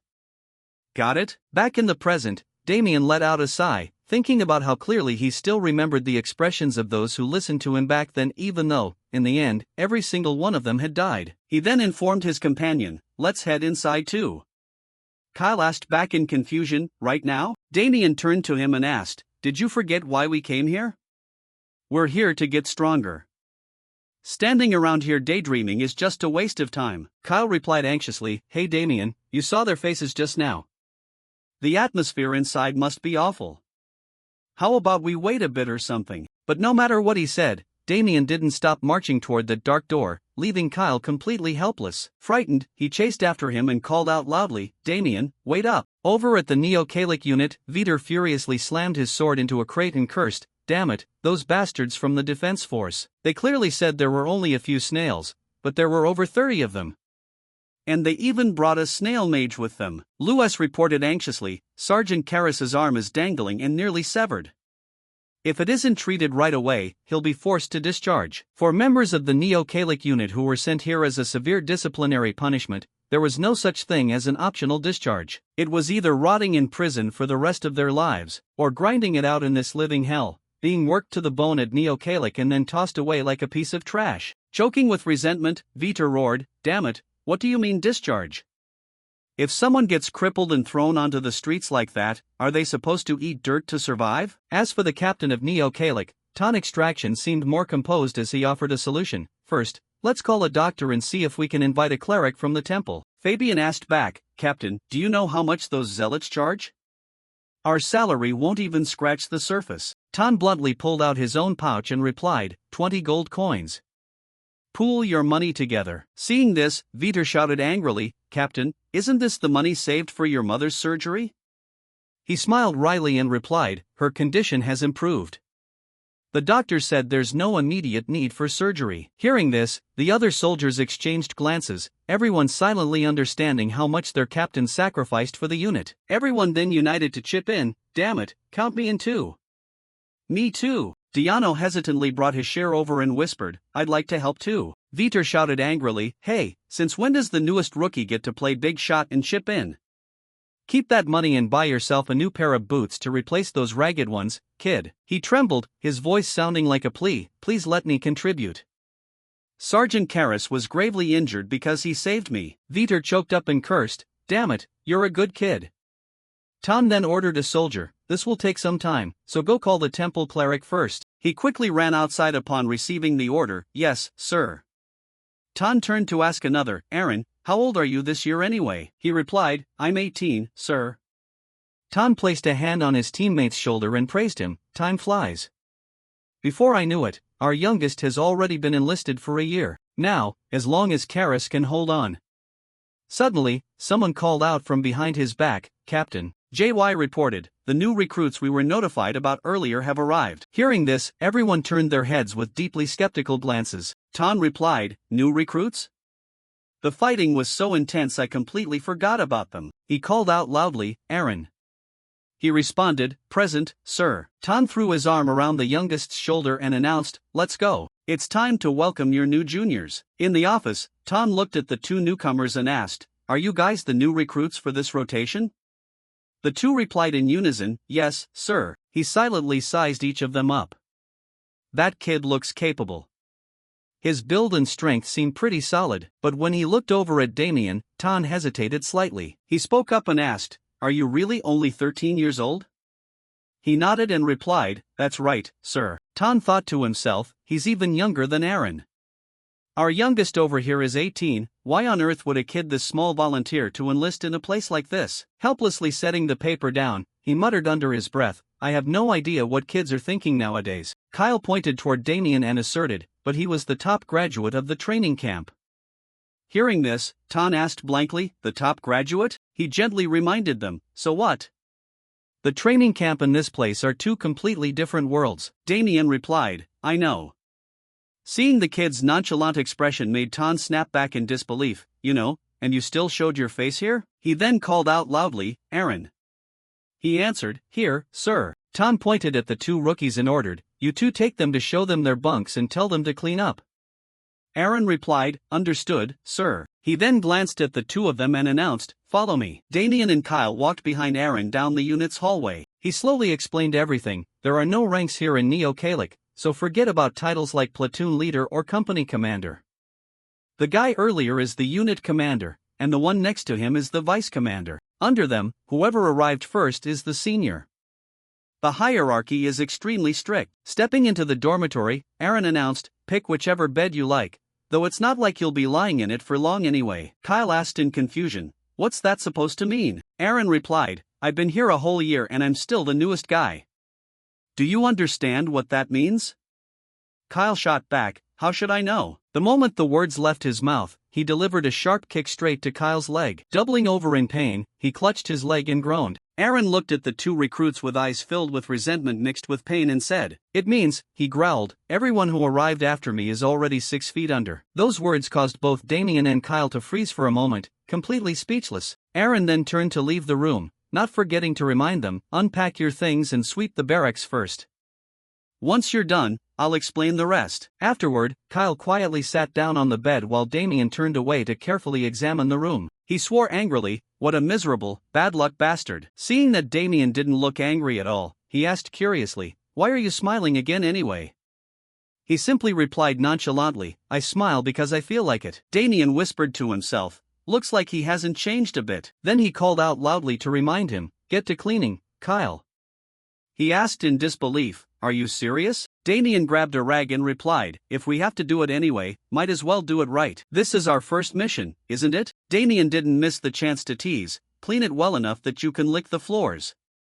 This made Kyle snap back angrily, do I look like a janitor to you? A little while later, in the Neo-Kalik unit's mess hall, Aaron sat quietly in a corner, thinking to himself that he was terrified. Every time new comrades joined, he accidentally grew fond of them and became close. Recalling that time, he had chatted amiably with his new teammates, today is your first mission, right? Watch closely. Today's job is light, so just stay in the back. A single minute of carelessness is enough to cost you your life. Neo-Kalik is exactly that kind of place, because before I knew it, I had stopped keeping an eye on the rookies, because sooner or later, they're going to lose their lives as time goes on anyway. But for some reason, these new kids are bothering me, especially that one boy. The way he looked at me, it was like he already knew me from before. While I was lost in thought, Kodeep called out, is that you, Aaron? Fixed your boot soles for you. He took the boots and didn't forget to reply, thank you, sir. He took the money and chatted, saying, hey, I saw some kids standing cluelessly in front of the unit gate earlier. Are they new recruits? Aaron replied, you saw them, sir? Kodeep asked again, they look so lost that I thought they were from the Civil Defense Force, but turns out they're your juniors? He didn't dare answer this question, only bowing his head slightly in reply, I'll drop by again next time, sir. Aaron thought to himself as he walked, juniors my ass. I've got to break their arrogant pride the moment I get back to the room. Looking at the unit gate appearing before his eyes, Aaron told himself, enthusiasm, confidence, pride, those things will only get you killed in a place like this. Surely they didn't just do a half-assed job cleaning up, right? The moment he stepped through the door, what was happening inside caught him completely off guard. Damien, with a face smeared with dirt, turned to greet him, you're back? Everything in the room was so clean it was dazzling. He then called out, Private Aaron. 2 other guys also walked over, patted Aaron on the shoulder, and said, we're losing our minds here too. Aaron, just how badly did you work these new kids to the bone? He stammered in fear, no, I didn't. I didn't do anything. Damien then brought over a basin of water and reported, we have completed the cleaning as ordered. Please check if there is anything that is not up to standard, sir. Aaron looked at the spotless room without a single speck of dust and felt completely anxious and bewildered. Normally, when told to clean, they would just put on a show and call it a day. How on earth did it get squeaky clean like this? Or rather, he asked himself, is this some kind of sophisticated passive-aggressive statement? Tan stood in the back, laughing loudly and cheerfully. He praised, the new recruits are truly amazing. This looks exactly like a newly built barracks. Seeing this expression on Tan's face made the other soldiers completely bewildered. Is the commander actually laughing? The guy who's famous for being completely emotionless? Tan then seriously called out, let's see the new recruits over here. He asked again, did you two really clean up all this mess with your own hands? They both answered in unison, yes, sir. He asked curiously, why did you have to clean it so thoroughly? Just clearing it up a bit would have been fine. Damien replied strictly, those were the orders of Senior Aaron, sir. We only carried them out seriously because it was an order from our senior. Hearing this, Tom looked deep into the young soldier's eyes and thought, having spent years rolling through the battlefield, where the line between life and death is paper thin, I only need one look to know how capable a person is. That big guy over there just needs a bit more training and he can be thrown right into battle. But I just can't see through this kid. Why would someone who graduated top of the training camp willingly throw himself into a miserable place like this? There must be some hidden reason for him to volunteer to come here.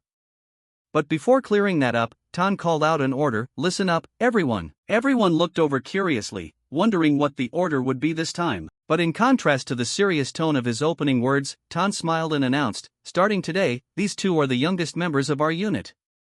Welcome them. Damien and Kyle looked at each other and smiled happily. This was the well-deserved result of their serious and wholehearted attitude. Aaron lay on the wooden plank next to Damien. He spoke up and asked, hey Damien, when do you think this war will finally end? Will it ever end? Hearing that, he fell silent, his eyes casting down as he replied nonchalantly, well, if we surrender, the war ends. Suddenly Aaron closed his eyes, his voice becoming resolute, Damien, you absolutely must not die before me. Damien turned to look at him with a searching gaze, did you eat something weird today? Why are you suddenly talking all sappy like that? Aaron shot back with a laugh, I say it because I want to. Promise me. You hear me? End of flashback. Damien let out a sigh full of nostalgia and thought to himself.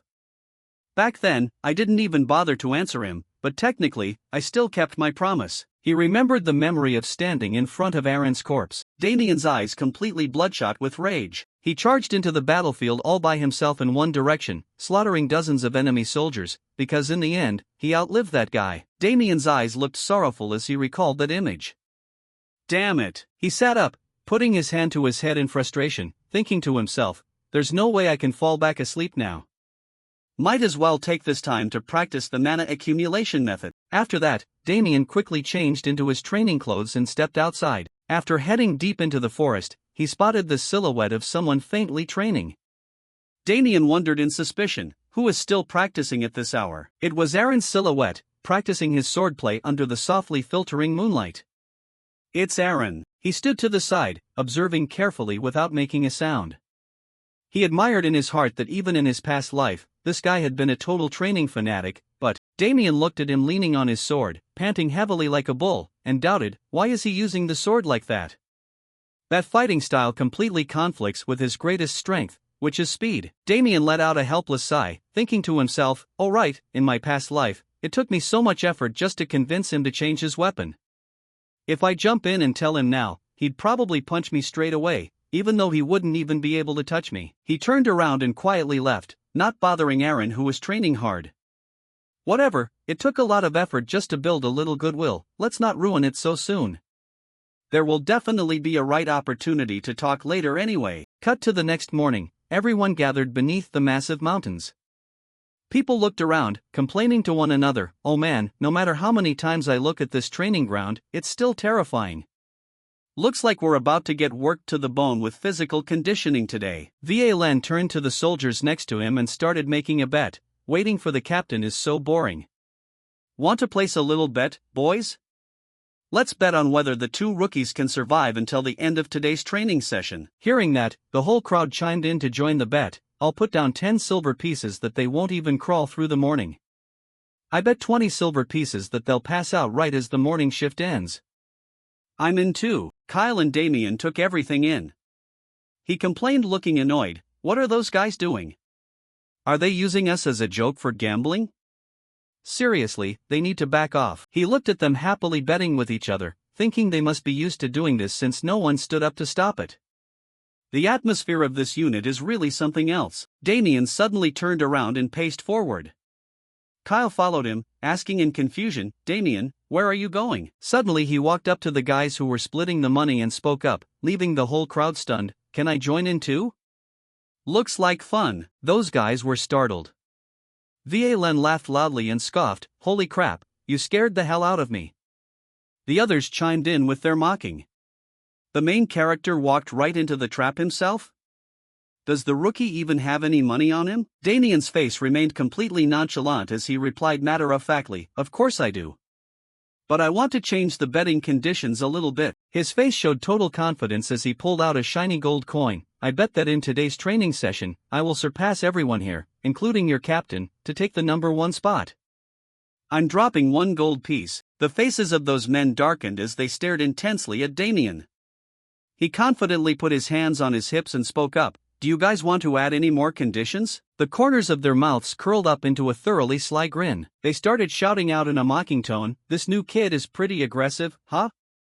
One guy pointed at the coin and spoke up, "Fine, if you win, take all this cash." VA Len was incredibly hyped up, clenching his fist as he set the condition, "But if you lose, you have to do all of our laundry for a whole month." One guy in the crowd jeered, "If you're not confident, back out early, kid." Damien's face remained completely nonchalant as he continued, "Since we're playing big with a gold piece and a laundry bet, I'd like to add one condition of my own." VA Len found it interesting and asked in curiosity, "Another condition? What is it? Let's hear it." Damien's face turned serious as he spoke in a calm voice, "If I win, give me full authority to rest during all regular training hours for a whole month." Those men were completely stunned upon hearing that because they didn't expect it. What? Rest from training? That sounds completely ridiculous. Suddenly, Tan appeared out of nowhere and agreed, "All right, let's do it." The other guys turned around in shock. "Captain!" He turned toward Aaron, who was standing over there, and called out loudly, "Aaron!" Aaron replied in confusion, "Yes, sir." He flashed a cheerful smile and pointed at the group that was instigating the bet, "You join this bet too." Aaron stepped forward in confusion and asked back, "Me?" He cut him off provocatively, "What's wrong? Afraid of losing to your junior?" Hearing that, Aaron shook his head, his face hardening, "No way in hell. I just don't want to waste money on a bet where the outcome is already obvious." Hearing that, Tan tossed over a silver coin in satisfaction, acting generous, "Then let me pay the stake for you." He walked up in front of Damien, his stature twice the size of the boy, and spoke up, "Rookie, if you complete the exercise better than your seniors, I will approve the free time just as you want." During the training session, Tan turned back to the ringleaders and warned them, "But if any of you lose, I will throw you into an enhanced hellish training course, so you better give it everything you've got." Hearing that, their faces turned dark with anger. "Arrogant brat, we have to teach him a lesson. You better train like your life depends on it, boy." Damien bowed his head to show respect, but inside he was thrilled. Everything was going exactly according to plan. It wasn't like he was just craving that little bit of free time. He looked at everyone focusing on stretching and warming up their bodies, calculating to himself, "Even if I have to use this method, I must change the defeated atmosphere of this unit. A place where everyone gives up because they never know when they're going to die, barely scraping by each day without any hope. Sooner or later, it will eat away not just at you, but everyone around you." Tan crossed his arms and looked down, speaking in a strict voice, "All right, now we begin the physical training." He turned and pointed at the large pile of logs nearby, starting to give instructions. "Today's exercise is running while carrying these logs, straight up to the peak of that rocky mountain over there." Hearing this, everyone immediately voiced their objections and frustration. "Captain, we don't usually do this crazy exercise. It's fine for the rookies to do it, but why do we have to suffer along with them?" Tan's veins popped in anger as he roared loudly, completely shutting those guys up, "Shut up and pick them up right now. Stop whining and move it." They quickly carried the logs up the mountain, everyone thoroughly exhausted. VA Len's group was also struggling, sweating buckets. He looked at Tan standing on the cliff observing them and complained, "Why did the captain suddenly pull out this exercise anyway? I don't get it." They groaned and complained in anger as they struggled to climb up. "This is clearly because of those rookies. It's their first time doing this kind of thing. They're bound to collapse in a heartbeat anyway." Hearing that, VA Len quickly looked down to find Damien's silhouette. "What on earth is that? Where is the new kid?" His face turned to one of terror and shock as he snapped his head upward. "No way, Damien has already left them far behind by a huge distance. When the hell did he crawl all the way up there?" He was also completely exhausted at this point, panting heavily with every breath. He raised his hand to look at the ring, marveling in his heart, "I didn't expect it could actually reduce the weight of the object I'm holding too." Damien flashed a satisfied smile and mused, "That was the perfect choice. When choosing this ring, He turned down toward the foot of the mountain to look for the silhouettes of the others to see where the seniors were lagging behind. Damien saw that the leader below was still a long distance away from him, thinking to himself that it would take them forever to catch up. The only person trying hard to pursue him was Aaron. Staring at the person who was straining to chase after him with absolute certainty, it could only be Aaron. He was drawing long, exhausted breaths while carrying the log. Aaron's eyes stared intently toward the top, sweating buckets. He's almost at the top. He looked at Damien's cheerful, waiting face and thought to himself, I thought he was just at the level of a training camp top graduate, but this is unreal.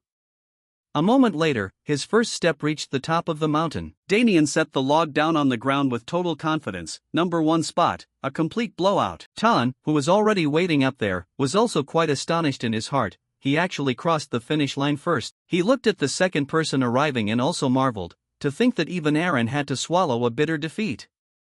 Looks like we just picked up a kid who's much more of a big deal than I thought. After waiting for a while, a few had made it to the top of the mountain. Tan turned down to those who hadn't reached yet and barked loudly, training session over. His face darkened, his voice making the whole crowd tremble as per the agreement that the losing side would receive hellish training. Everyone who arrived after the rookie, get down right now. Suddenly Va Len rushed over looking panicked and called out loudly, making him look suspicious, Captain. With a panicked and fearful face, he spoke in a rushed voice, pointing toward the unit building over there. Tan looked in the direction he was pointing, his eyes also widening in horror. A red flag was fluttering at the distant barracks, throwing the whole crowd into a panic. Is that the level 1 emergency alert red flag? Right as he finished his sentence, Damien walked over, gasping for breath as he proposed, we want to come along too. Tan snapped his head back and refused immediately, no way. No matter how good your training results are, an actual battlefield is completely different. You two make sure to stay behind at the barracks. His face was full of seriousness and determination. Damien stood his ground, saying, we'll only follow along to act as supply porters in the rear, sir. You saw our strength and endurance during the fitness check earlier anyway. Kyle chimed in from the side, we will definitely do a good job. He didn't answer right away but cast his eyes down in thought. This is truly embarrassing. The situation now actually requires borrowing the strength of these new rookies. A moment later, Tan turned around and tossed a sentence back, fine, as long as you don't engage in battle. Just bring the backup gear and wait in the rear. Aaron, hand over the backup gear to these kids. He shouted back to accept the order, yes, sir. Having received permission, Damien looked over at Kyle next to him. The Bronzerian Forest? If I remember correctly, it was exactly at this time that Aaron, he blurted out expressionlessly, there's a demon in the Bronzerian Forest. He planted his staff into the ground, wiping the sweat off his face with one hand, seemingly finding it a bit hard to believe, a demon? What kind of completely ridiculous nonsense are you talking about?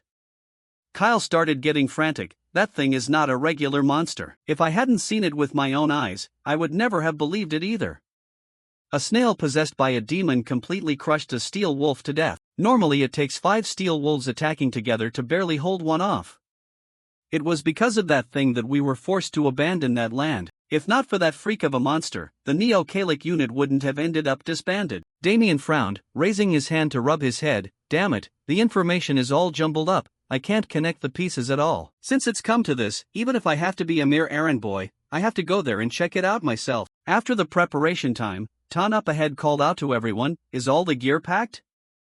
Everyone replied in unison, yes, sir. He began to instruct them, let me say this one more time, once you step into battle, you must calculate every possible scenario. If you see something dangerous, it's best to stay away from it. Everyone's top priority is to keep your lives and return. Got it? The crowd roared, yes, Captain. Once the preparations were fully settled, Tan made the call, let's move out. Following behind the crowd, he thought to himself that finally, his first real battle had arrived. After traveling for a while, everyone stepped into the forest. He handed out tasks as he walked, we will scour the surrounding area first. Divide into squads of 3, but absolutely do not lose sight of each other. Tan glanced at Damien and Kyle, reminding them, you two follow me, don't you dare fall behind. He replied, yes, sir. He also nodded, understood. Meanwhile, Damien scanned the surroundings to assess the situation. Are we entering the forbidden zone from here? There's nothing too special about this forest. How the hell is it in this place? His eyebrows knitted tightly together as if he had detected something. Why does it reek of bloodlust just like an actual battlefield? Thanks to 5 years of rolling between the lines of life and death on the battlefield, the moment he stepped foot in here, every sense in his body was screaming a warning. Damien tightened his grip on his weapon and told himself, this place is extremely dangerous. Right as he snapped out of his thoughts, a sudden noise rang out, catching everyone's attention. Tan quickly shifted his eyes toward the source of the sound. Did you find something? Viet shouted loudly to report, Captain, over here. When they ran over, the scene before their eyes was already stained red. It was horrific. Jonan stood nearby warily and offered his input. The scouts already came through to check, so why are the weapons still left exactly as they were? Tan knelt down to observe closely. That proves just how terrified they must have been at that moment. Saying that, he looked toward a corner again. Just what kind of monster could cause such a gruesome scene? He rested the blade on his shoulder and made a guess. Captain, could it possibly be caused by bear-type monsters? Tan shot it down immediately. There are no mutant bears in this forest capable of doing this. Jonan continued tensely, then could it be? Before he could finish, a voice cut him off. I don't think so, sir. He turned in confusion toward where Damien was standing. When he looked closely at what lay at the boy's feet, he suddenly cried out, isn't that the corpse of a red bear? Damien confirmed, just as the vice-captain said, the culprit might be a bear-like creature. Judging by those claw marks, the size of its front paw must be absolutely massive. Then he pointed toward a distant tree trunk. Only that would explain the wounds on that corpse, sir. Tan put his hand to his chin, thoughtfully analyzing. Exactly, that's a very well-founded deduction. He asked with a bit of curiosity, where did you pick up this kind of knowledge anyway? He shared seriously, well, my dad used to be a hunter, sir. Though I'm no expert on the woods, I overheard a lot of things.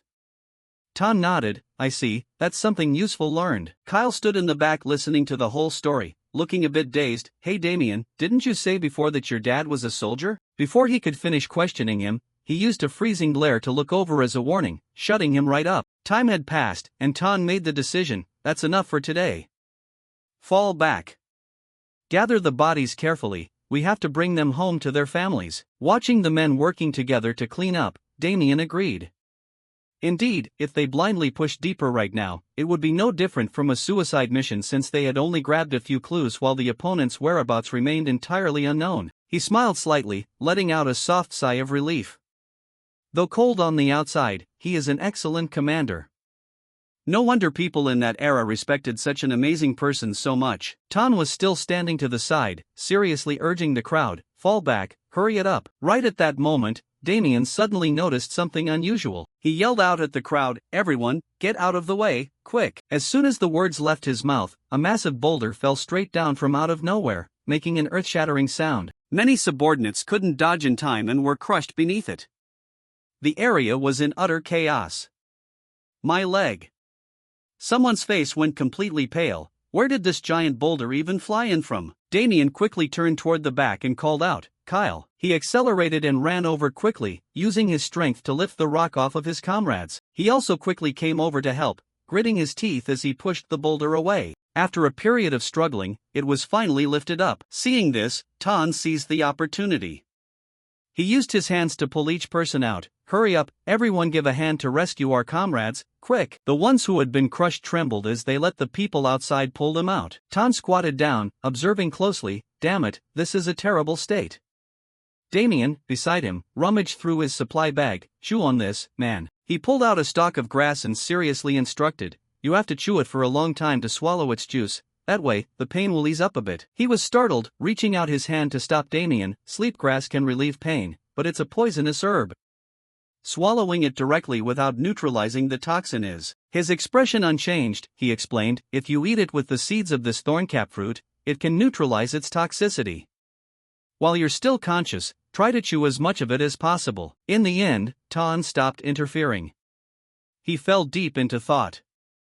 How on earth does this kid know all this stuff so well? Once he finished giving his comrades the pain reliever, he proposed, Captain, we must retreat immediately. That boulder definitely didn't just fall on its own. The culprit is clearly around here. Right as he finished his sentence, the sight before their eyes made Damien and him freeze. A monster. Looking at the giant bear in front of him, he couldn't help but blurt out, this is insane, what the hell is that thing? Next, it decisively struck hard against his body. Under the powerful force, both the axe and Hyo-sun's body flew a long distance away. He crashed heavily onto the ground, gasping for air as he looked at the rampaging beast in front of him. Next, it stepped closer, once again raising its sharp claws high. The magical beast struck down relentlessly, causing the ground beneath to shatter into pieces. Witnessing this from start to finish, Tan couldn't help but grit his teeth and swear, "You piece of shit monster." He glanced toward a corner, assessing the situation in his mind. 3 comrades are already down. Today, I'm definitely taking this animal's life. Tan snapped back to his senses, looking straight at the beast and commanding, "Charge and attack now. Point all your sharp blades straight at it." He roared again, "Damn it, pierce it until it's full of holes." Seeing Damien's group intending to step forward, a man blocked right in front of the two to stop them. "You rookies get to the back right now." Seizing the opportunity, Tan turned back. "Aaron." He swung his sword to build momentum from a distance. The captain delivered a powerful slash downwards, severing the beast's leg in the nick of time. In agony, it opened its mouth and roared wildly in a total frenzy. After losing a leg, it couldn't hold its balance and collapsed right in front of Tan. He brought the tip of his sword up to the space between its eyes, his brows knitting tightly as he declared, "It's over." The wild beast sensed the aura radiating out. Damien was a bit stunned. Mana? On this side, Tan had already swung his sword and leapt high into midair. Die. A finishing slash cut right across the beast's body in a split second. Once everything was settled, one guy stepped on its corpse, curling the corner of his mouth in pure excitement. As expected, overloading them with numbers always wins. The guy next to him chimed in, "Serves you right, you piece of garbage." Tan reached his hand toward the beast, silently evaluating it. "I have no idea where this godforsaken creature crawled out from." Furthermore, when he parted its thick fur, he discovered something unusual, these dark spots. Hyo-sun asked anxiously, "Could it be contagious?" Usually, people with infectious diseases get breakouts exactly like this. Standing in a corner witnessing this scene, Damien's eyes widened in shock. It really is that dark spot. Step by step, he walked toward the beast's corpse. For it to suddenly appear here, there's only one way a freakish creature like this could exist. We must investigate immediately to see where this monstrosity originated from. Tan wasted no more time, quickly assigning tasks. "Aaron, take the guys and keep watch around the perimeter. Bo-Jen, skin this thing so we can bring it back to make armor." He spoke up, cutting him off right after. "It looks like this creature's hide can't be used, sir." He blurted out in confusion, "What? Why is that?" Tan was slightly startled, pursuing his lips as he stared intensely at Damien. He observed his facial expression, confirming to himself, as expected, this kid knows something. He made the decision once more, leave the hide behind. "Whole team, fall back. And also, you, rookie, you follow me right now." After returning to headquarters, Tan met Damien inside a private room. "Take a seat."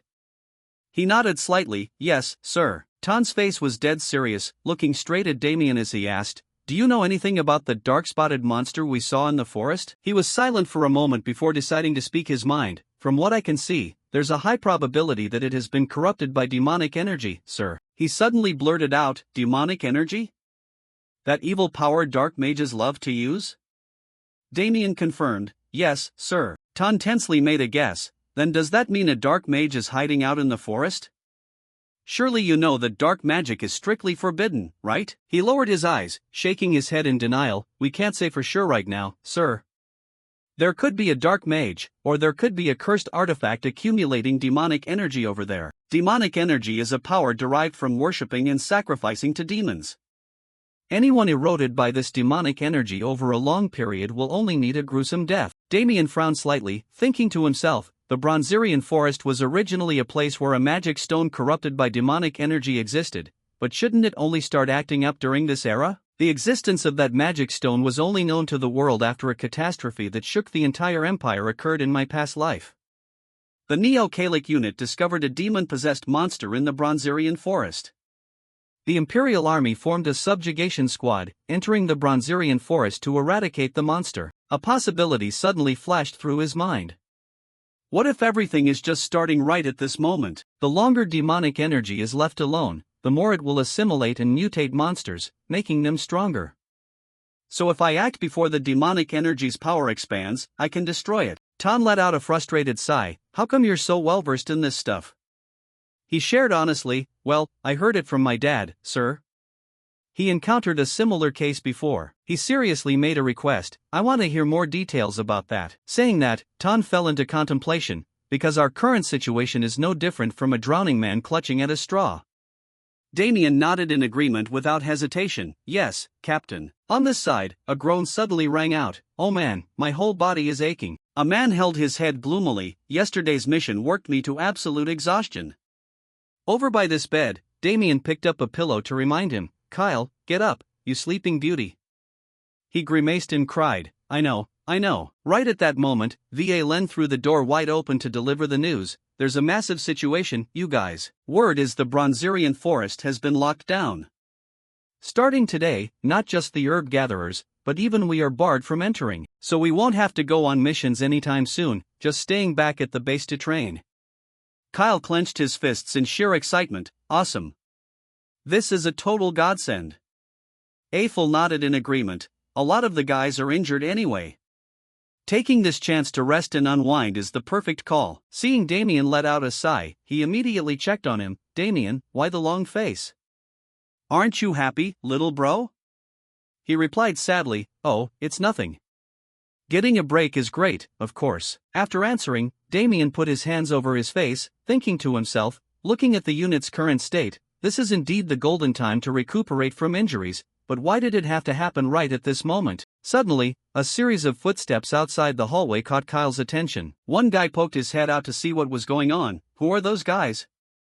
What the hell is the defense force doing dragging their feet over here?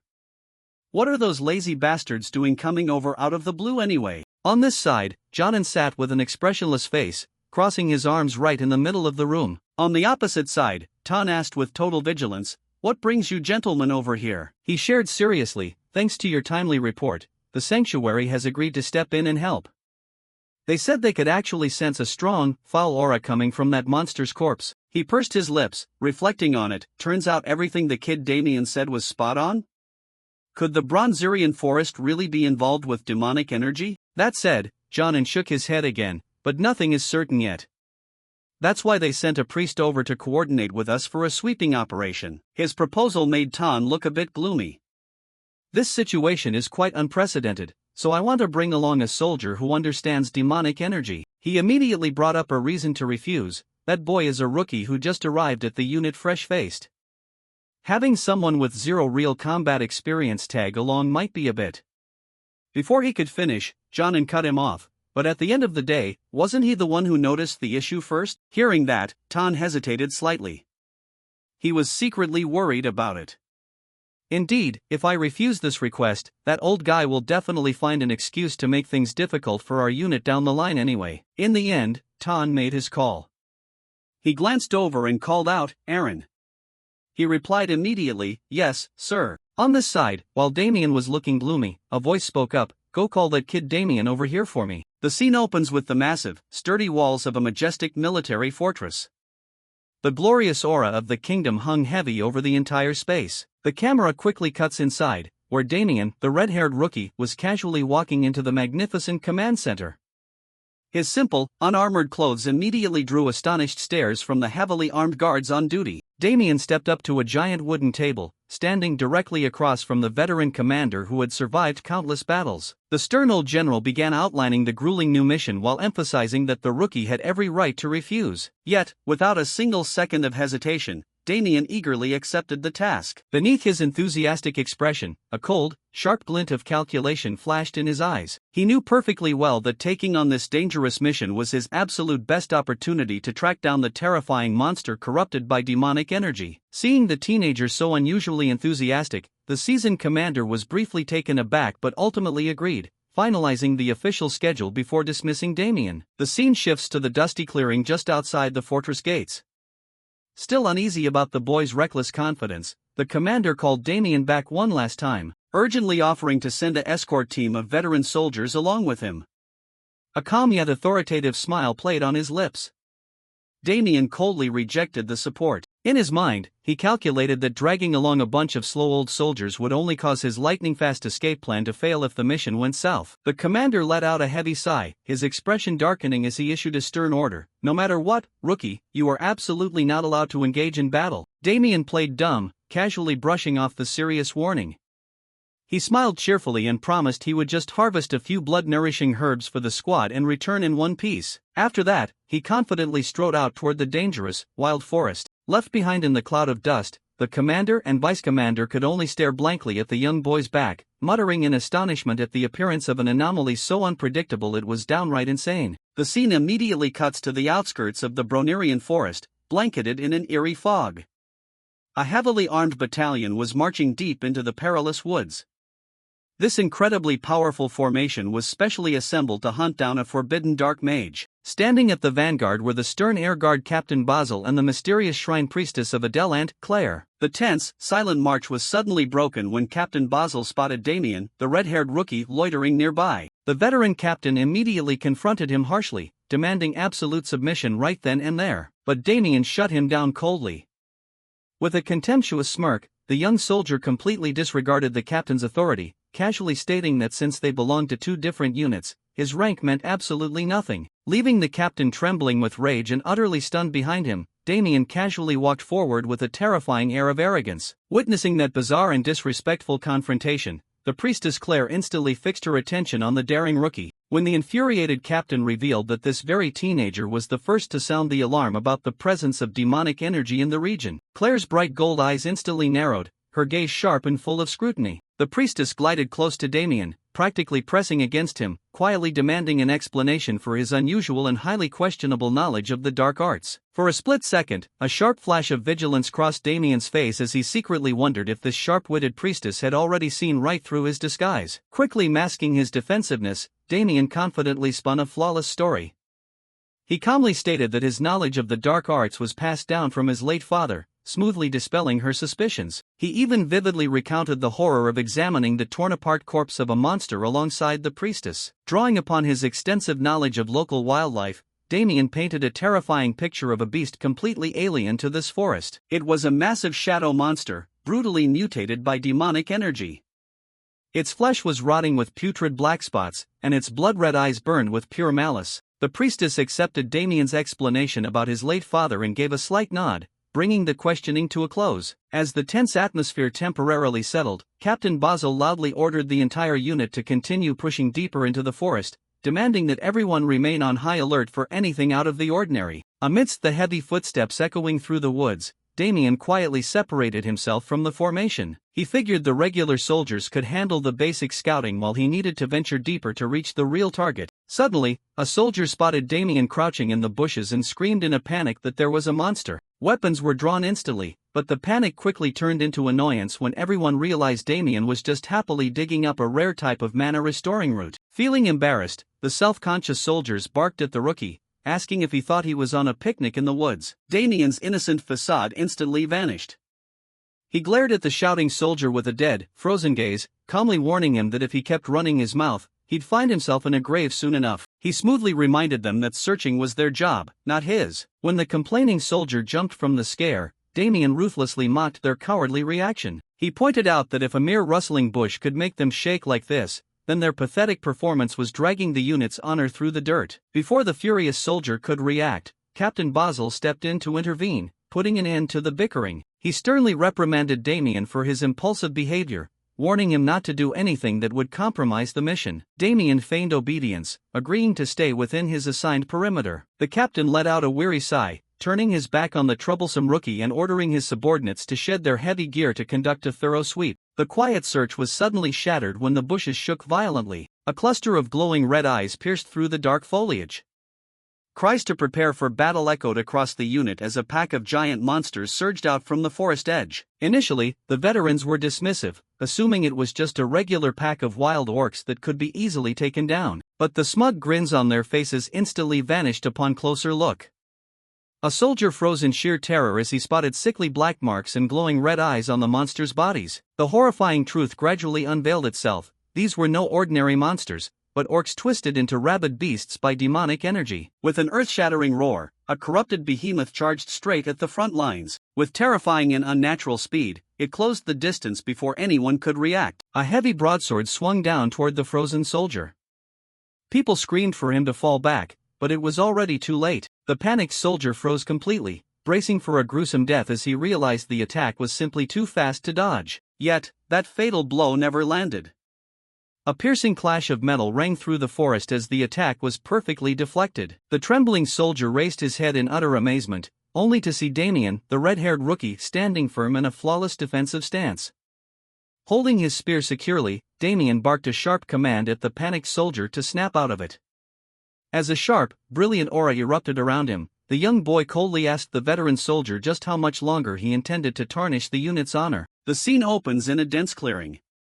A disciplined squad of soldiers quickly shifted into a defensive V formation to intercept the oncoming threat. Facing the imminent ambush, the experienced Captain Vasil quickly organized the lines, specifically designating 3 soldiers to form a tight protective ring around the white-robed priestess Claire. Observing from the sidelines, Damien silently acknowledged Vasil's composure and extensive battlefield experience. The tension broke violently as a pack of giant, red-eyed orcs slammed into the human front lines. The monster's terrifying raw strength instantly overwhelmed the defense, throwing soldiers backward and leaving Claire in extreme danger. Provoked by the priestess's natural divine aura, the frenzied orcs locked their targets onto Claire and charged with lethal intent. Staring down the approaching Grim Reaper, Claire desperately clasped her hands in prayer, closing her eyes tightly to invoke her magic. A blinding, radiant burst of divine power exploded from her body, sweeping across the battlefield and putting the advancing monsters in agonizing pain. However, despite the divine intervention, Damien still witnessed the harsh reality. The defensive line was collapsing, and if the battle continued at this rate, every single soldier would be slaughtered. Even though he had been strictly ordered by Vasil not to join the fray, Damien realized he had no choice but to break the rules. Gripping his weapon tightly, Damien bolted forward.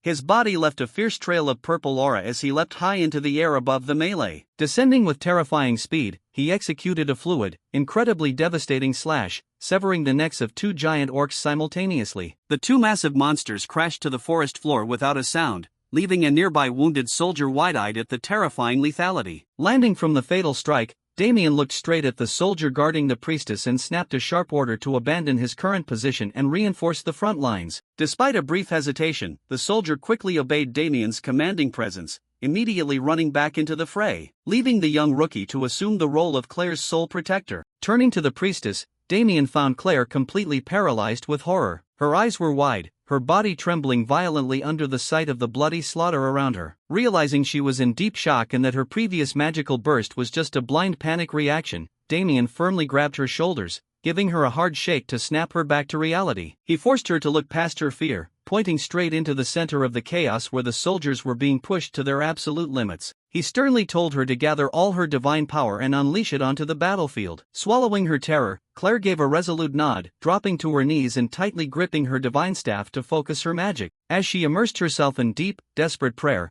a ring of blazing divine fire erupted from the ground around her. The immense magical power exploded into a blinding beam of starlight, leaving Damien watching in awe. He realized he had seriously underestimated her. This was no ordinary magic, but the terrifying, destructive power of a high priestess. The purifying light washed over the orcs like a tsunami, blinding the monsters and leaving them thrashing in helpless agony. Recognizing the miraculous opening, the wounded soldiers immediately rallied, launching a bloody counteroffensive with an earth-shattering roar. They savagely cut down the immobilized monsters, flipping the script of the battle in the blink of an eye. The heavy thud of a severed orc head rolling to a stop on the bloody grass finally signaled the end of the fierce clash. The surviving soldiers, battered and exhausted, stood among the piles of corpses in a state of utter awe and relief. Wiping the sweat and grime from his exhausted face, Captain Vasil immediately turned his attention to the grim reality of the aftermath, ordering a rapid casualty check. A heavy, somber silence fell over the veteran commander upon learning that 8 of his men had fallen. He ordered the recovery of the bodies to be handled with care and dignity, ensuring no one was left behind in the deep woods. Seeking tactical input, Vasil approached Claire and asked if they needed to press deeper into the forest to eliminate the source. The priestess firmly shot down the idea. She knelt beside the massive corpse of a fallen monster, observing the unusual miasma oozing from its flesh. She coldly revealed that the monsters had been completely corrupted by demonic energy, proving that this forest was heavily contaminated and that a far darker, more horrifying threat was brewing in the deepest shadows. Realizing the scale of the danger, Vasil declared an immediate retreat to officially report the emergence of demonic energy and assemble a full-scale subjugation force. Overhearing the major shift in plans, Damien couldn't hide a sharp, knowing smirk. In his mind, he immediately calculated that a large-scale crusade against the demonic forces would thrust his Neo-Kalic unit straight onto the front lines of the upcoming war. His internal musings were cut short when the soldier he had just saved stepped up, trembling as he expressed his profound gratitude. Maintaining a low profile, the young rookie smoothly brushed off the thanks, pretending as if his clutch intervention earlier was merely a split-second reflex. With the immediate threat handled, Damien knelt on the blood-soaked grass, quietly harvesting handfuls of vibrant green herbs and stuffing them into his bag. In his heart, he grumbled about just how much effort it took to gather them for the unit. Securing the heavy bag, Damien approached the veteran captain. Interrupting the commander's train of thought, he bluntly demanded that Vasil take action to completely crush the local Urkel herb merchants. The seasoned commander could only stare in sheer bewilderment at the sudden, bizarre request. Leaving no room for silence, Damien enthusiastically dumped his frustration. The merchants in town were shamelessly jacking up medicine prices fivefold, bleeding away his hard-earned hazard pay. He firmly shoved the heavy herb bag into Vasil's chest, insistently demanding the captain use these fresh herbs to treat the wounded soldiers and bypass the extortionate prices. Captain Vasil's initial surprise quickly melted into deep, genuine gratitude. He looked at the young warrior, seriously thanking him for his life-saving contribution. Snapping right back to his heavy duties, Vasil loudly ordered the entire unit to begin a full retreat, gathering the bodies and tending to the wounded with utmost care. While the exhausted troops hurried to execute the retreat order, Damien casually strolled away from the battlefield, his spear still held firmly in hand. Watching his departing back, Claire remained completely silent, but a gentle, warm smile finally broke across her veiled face, her previous terror completely replaced by a light, deep curiosity.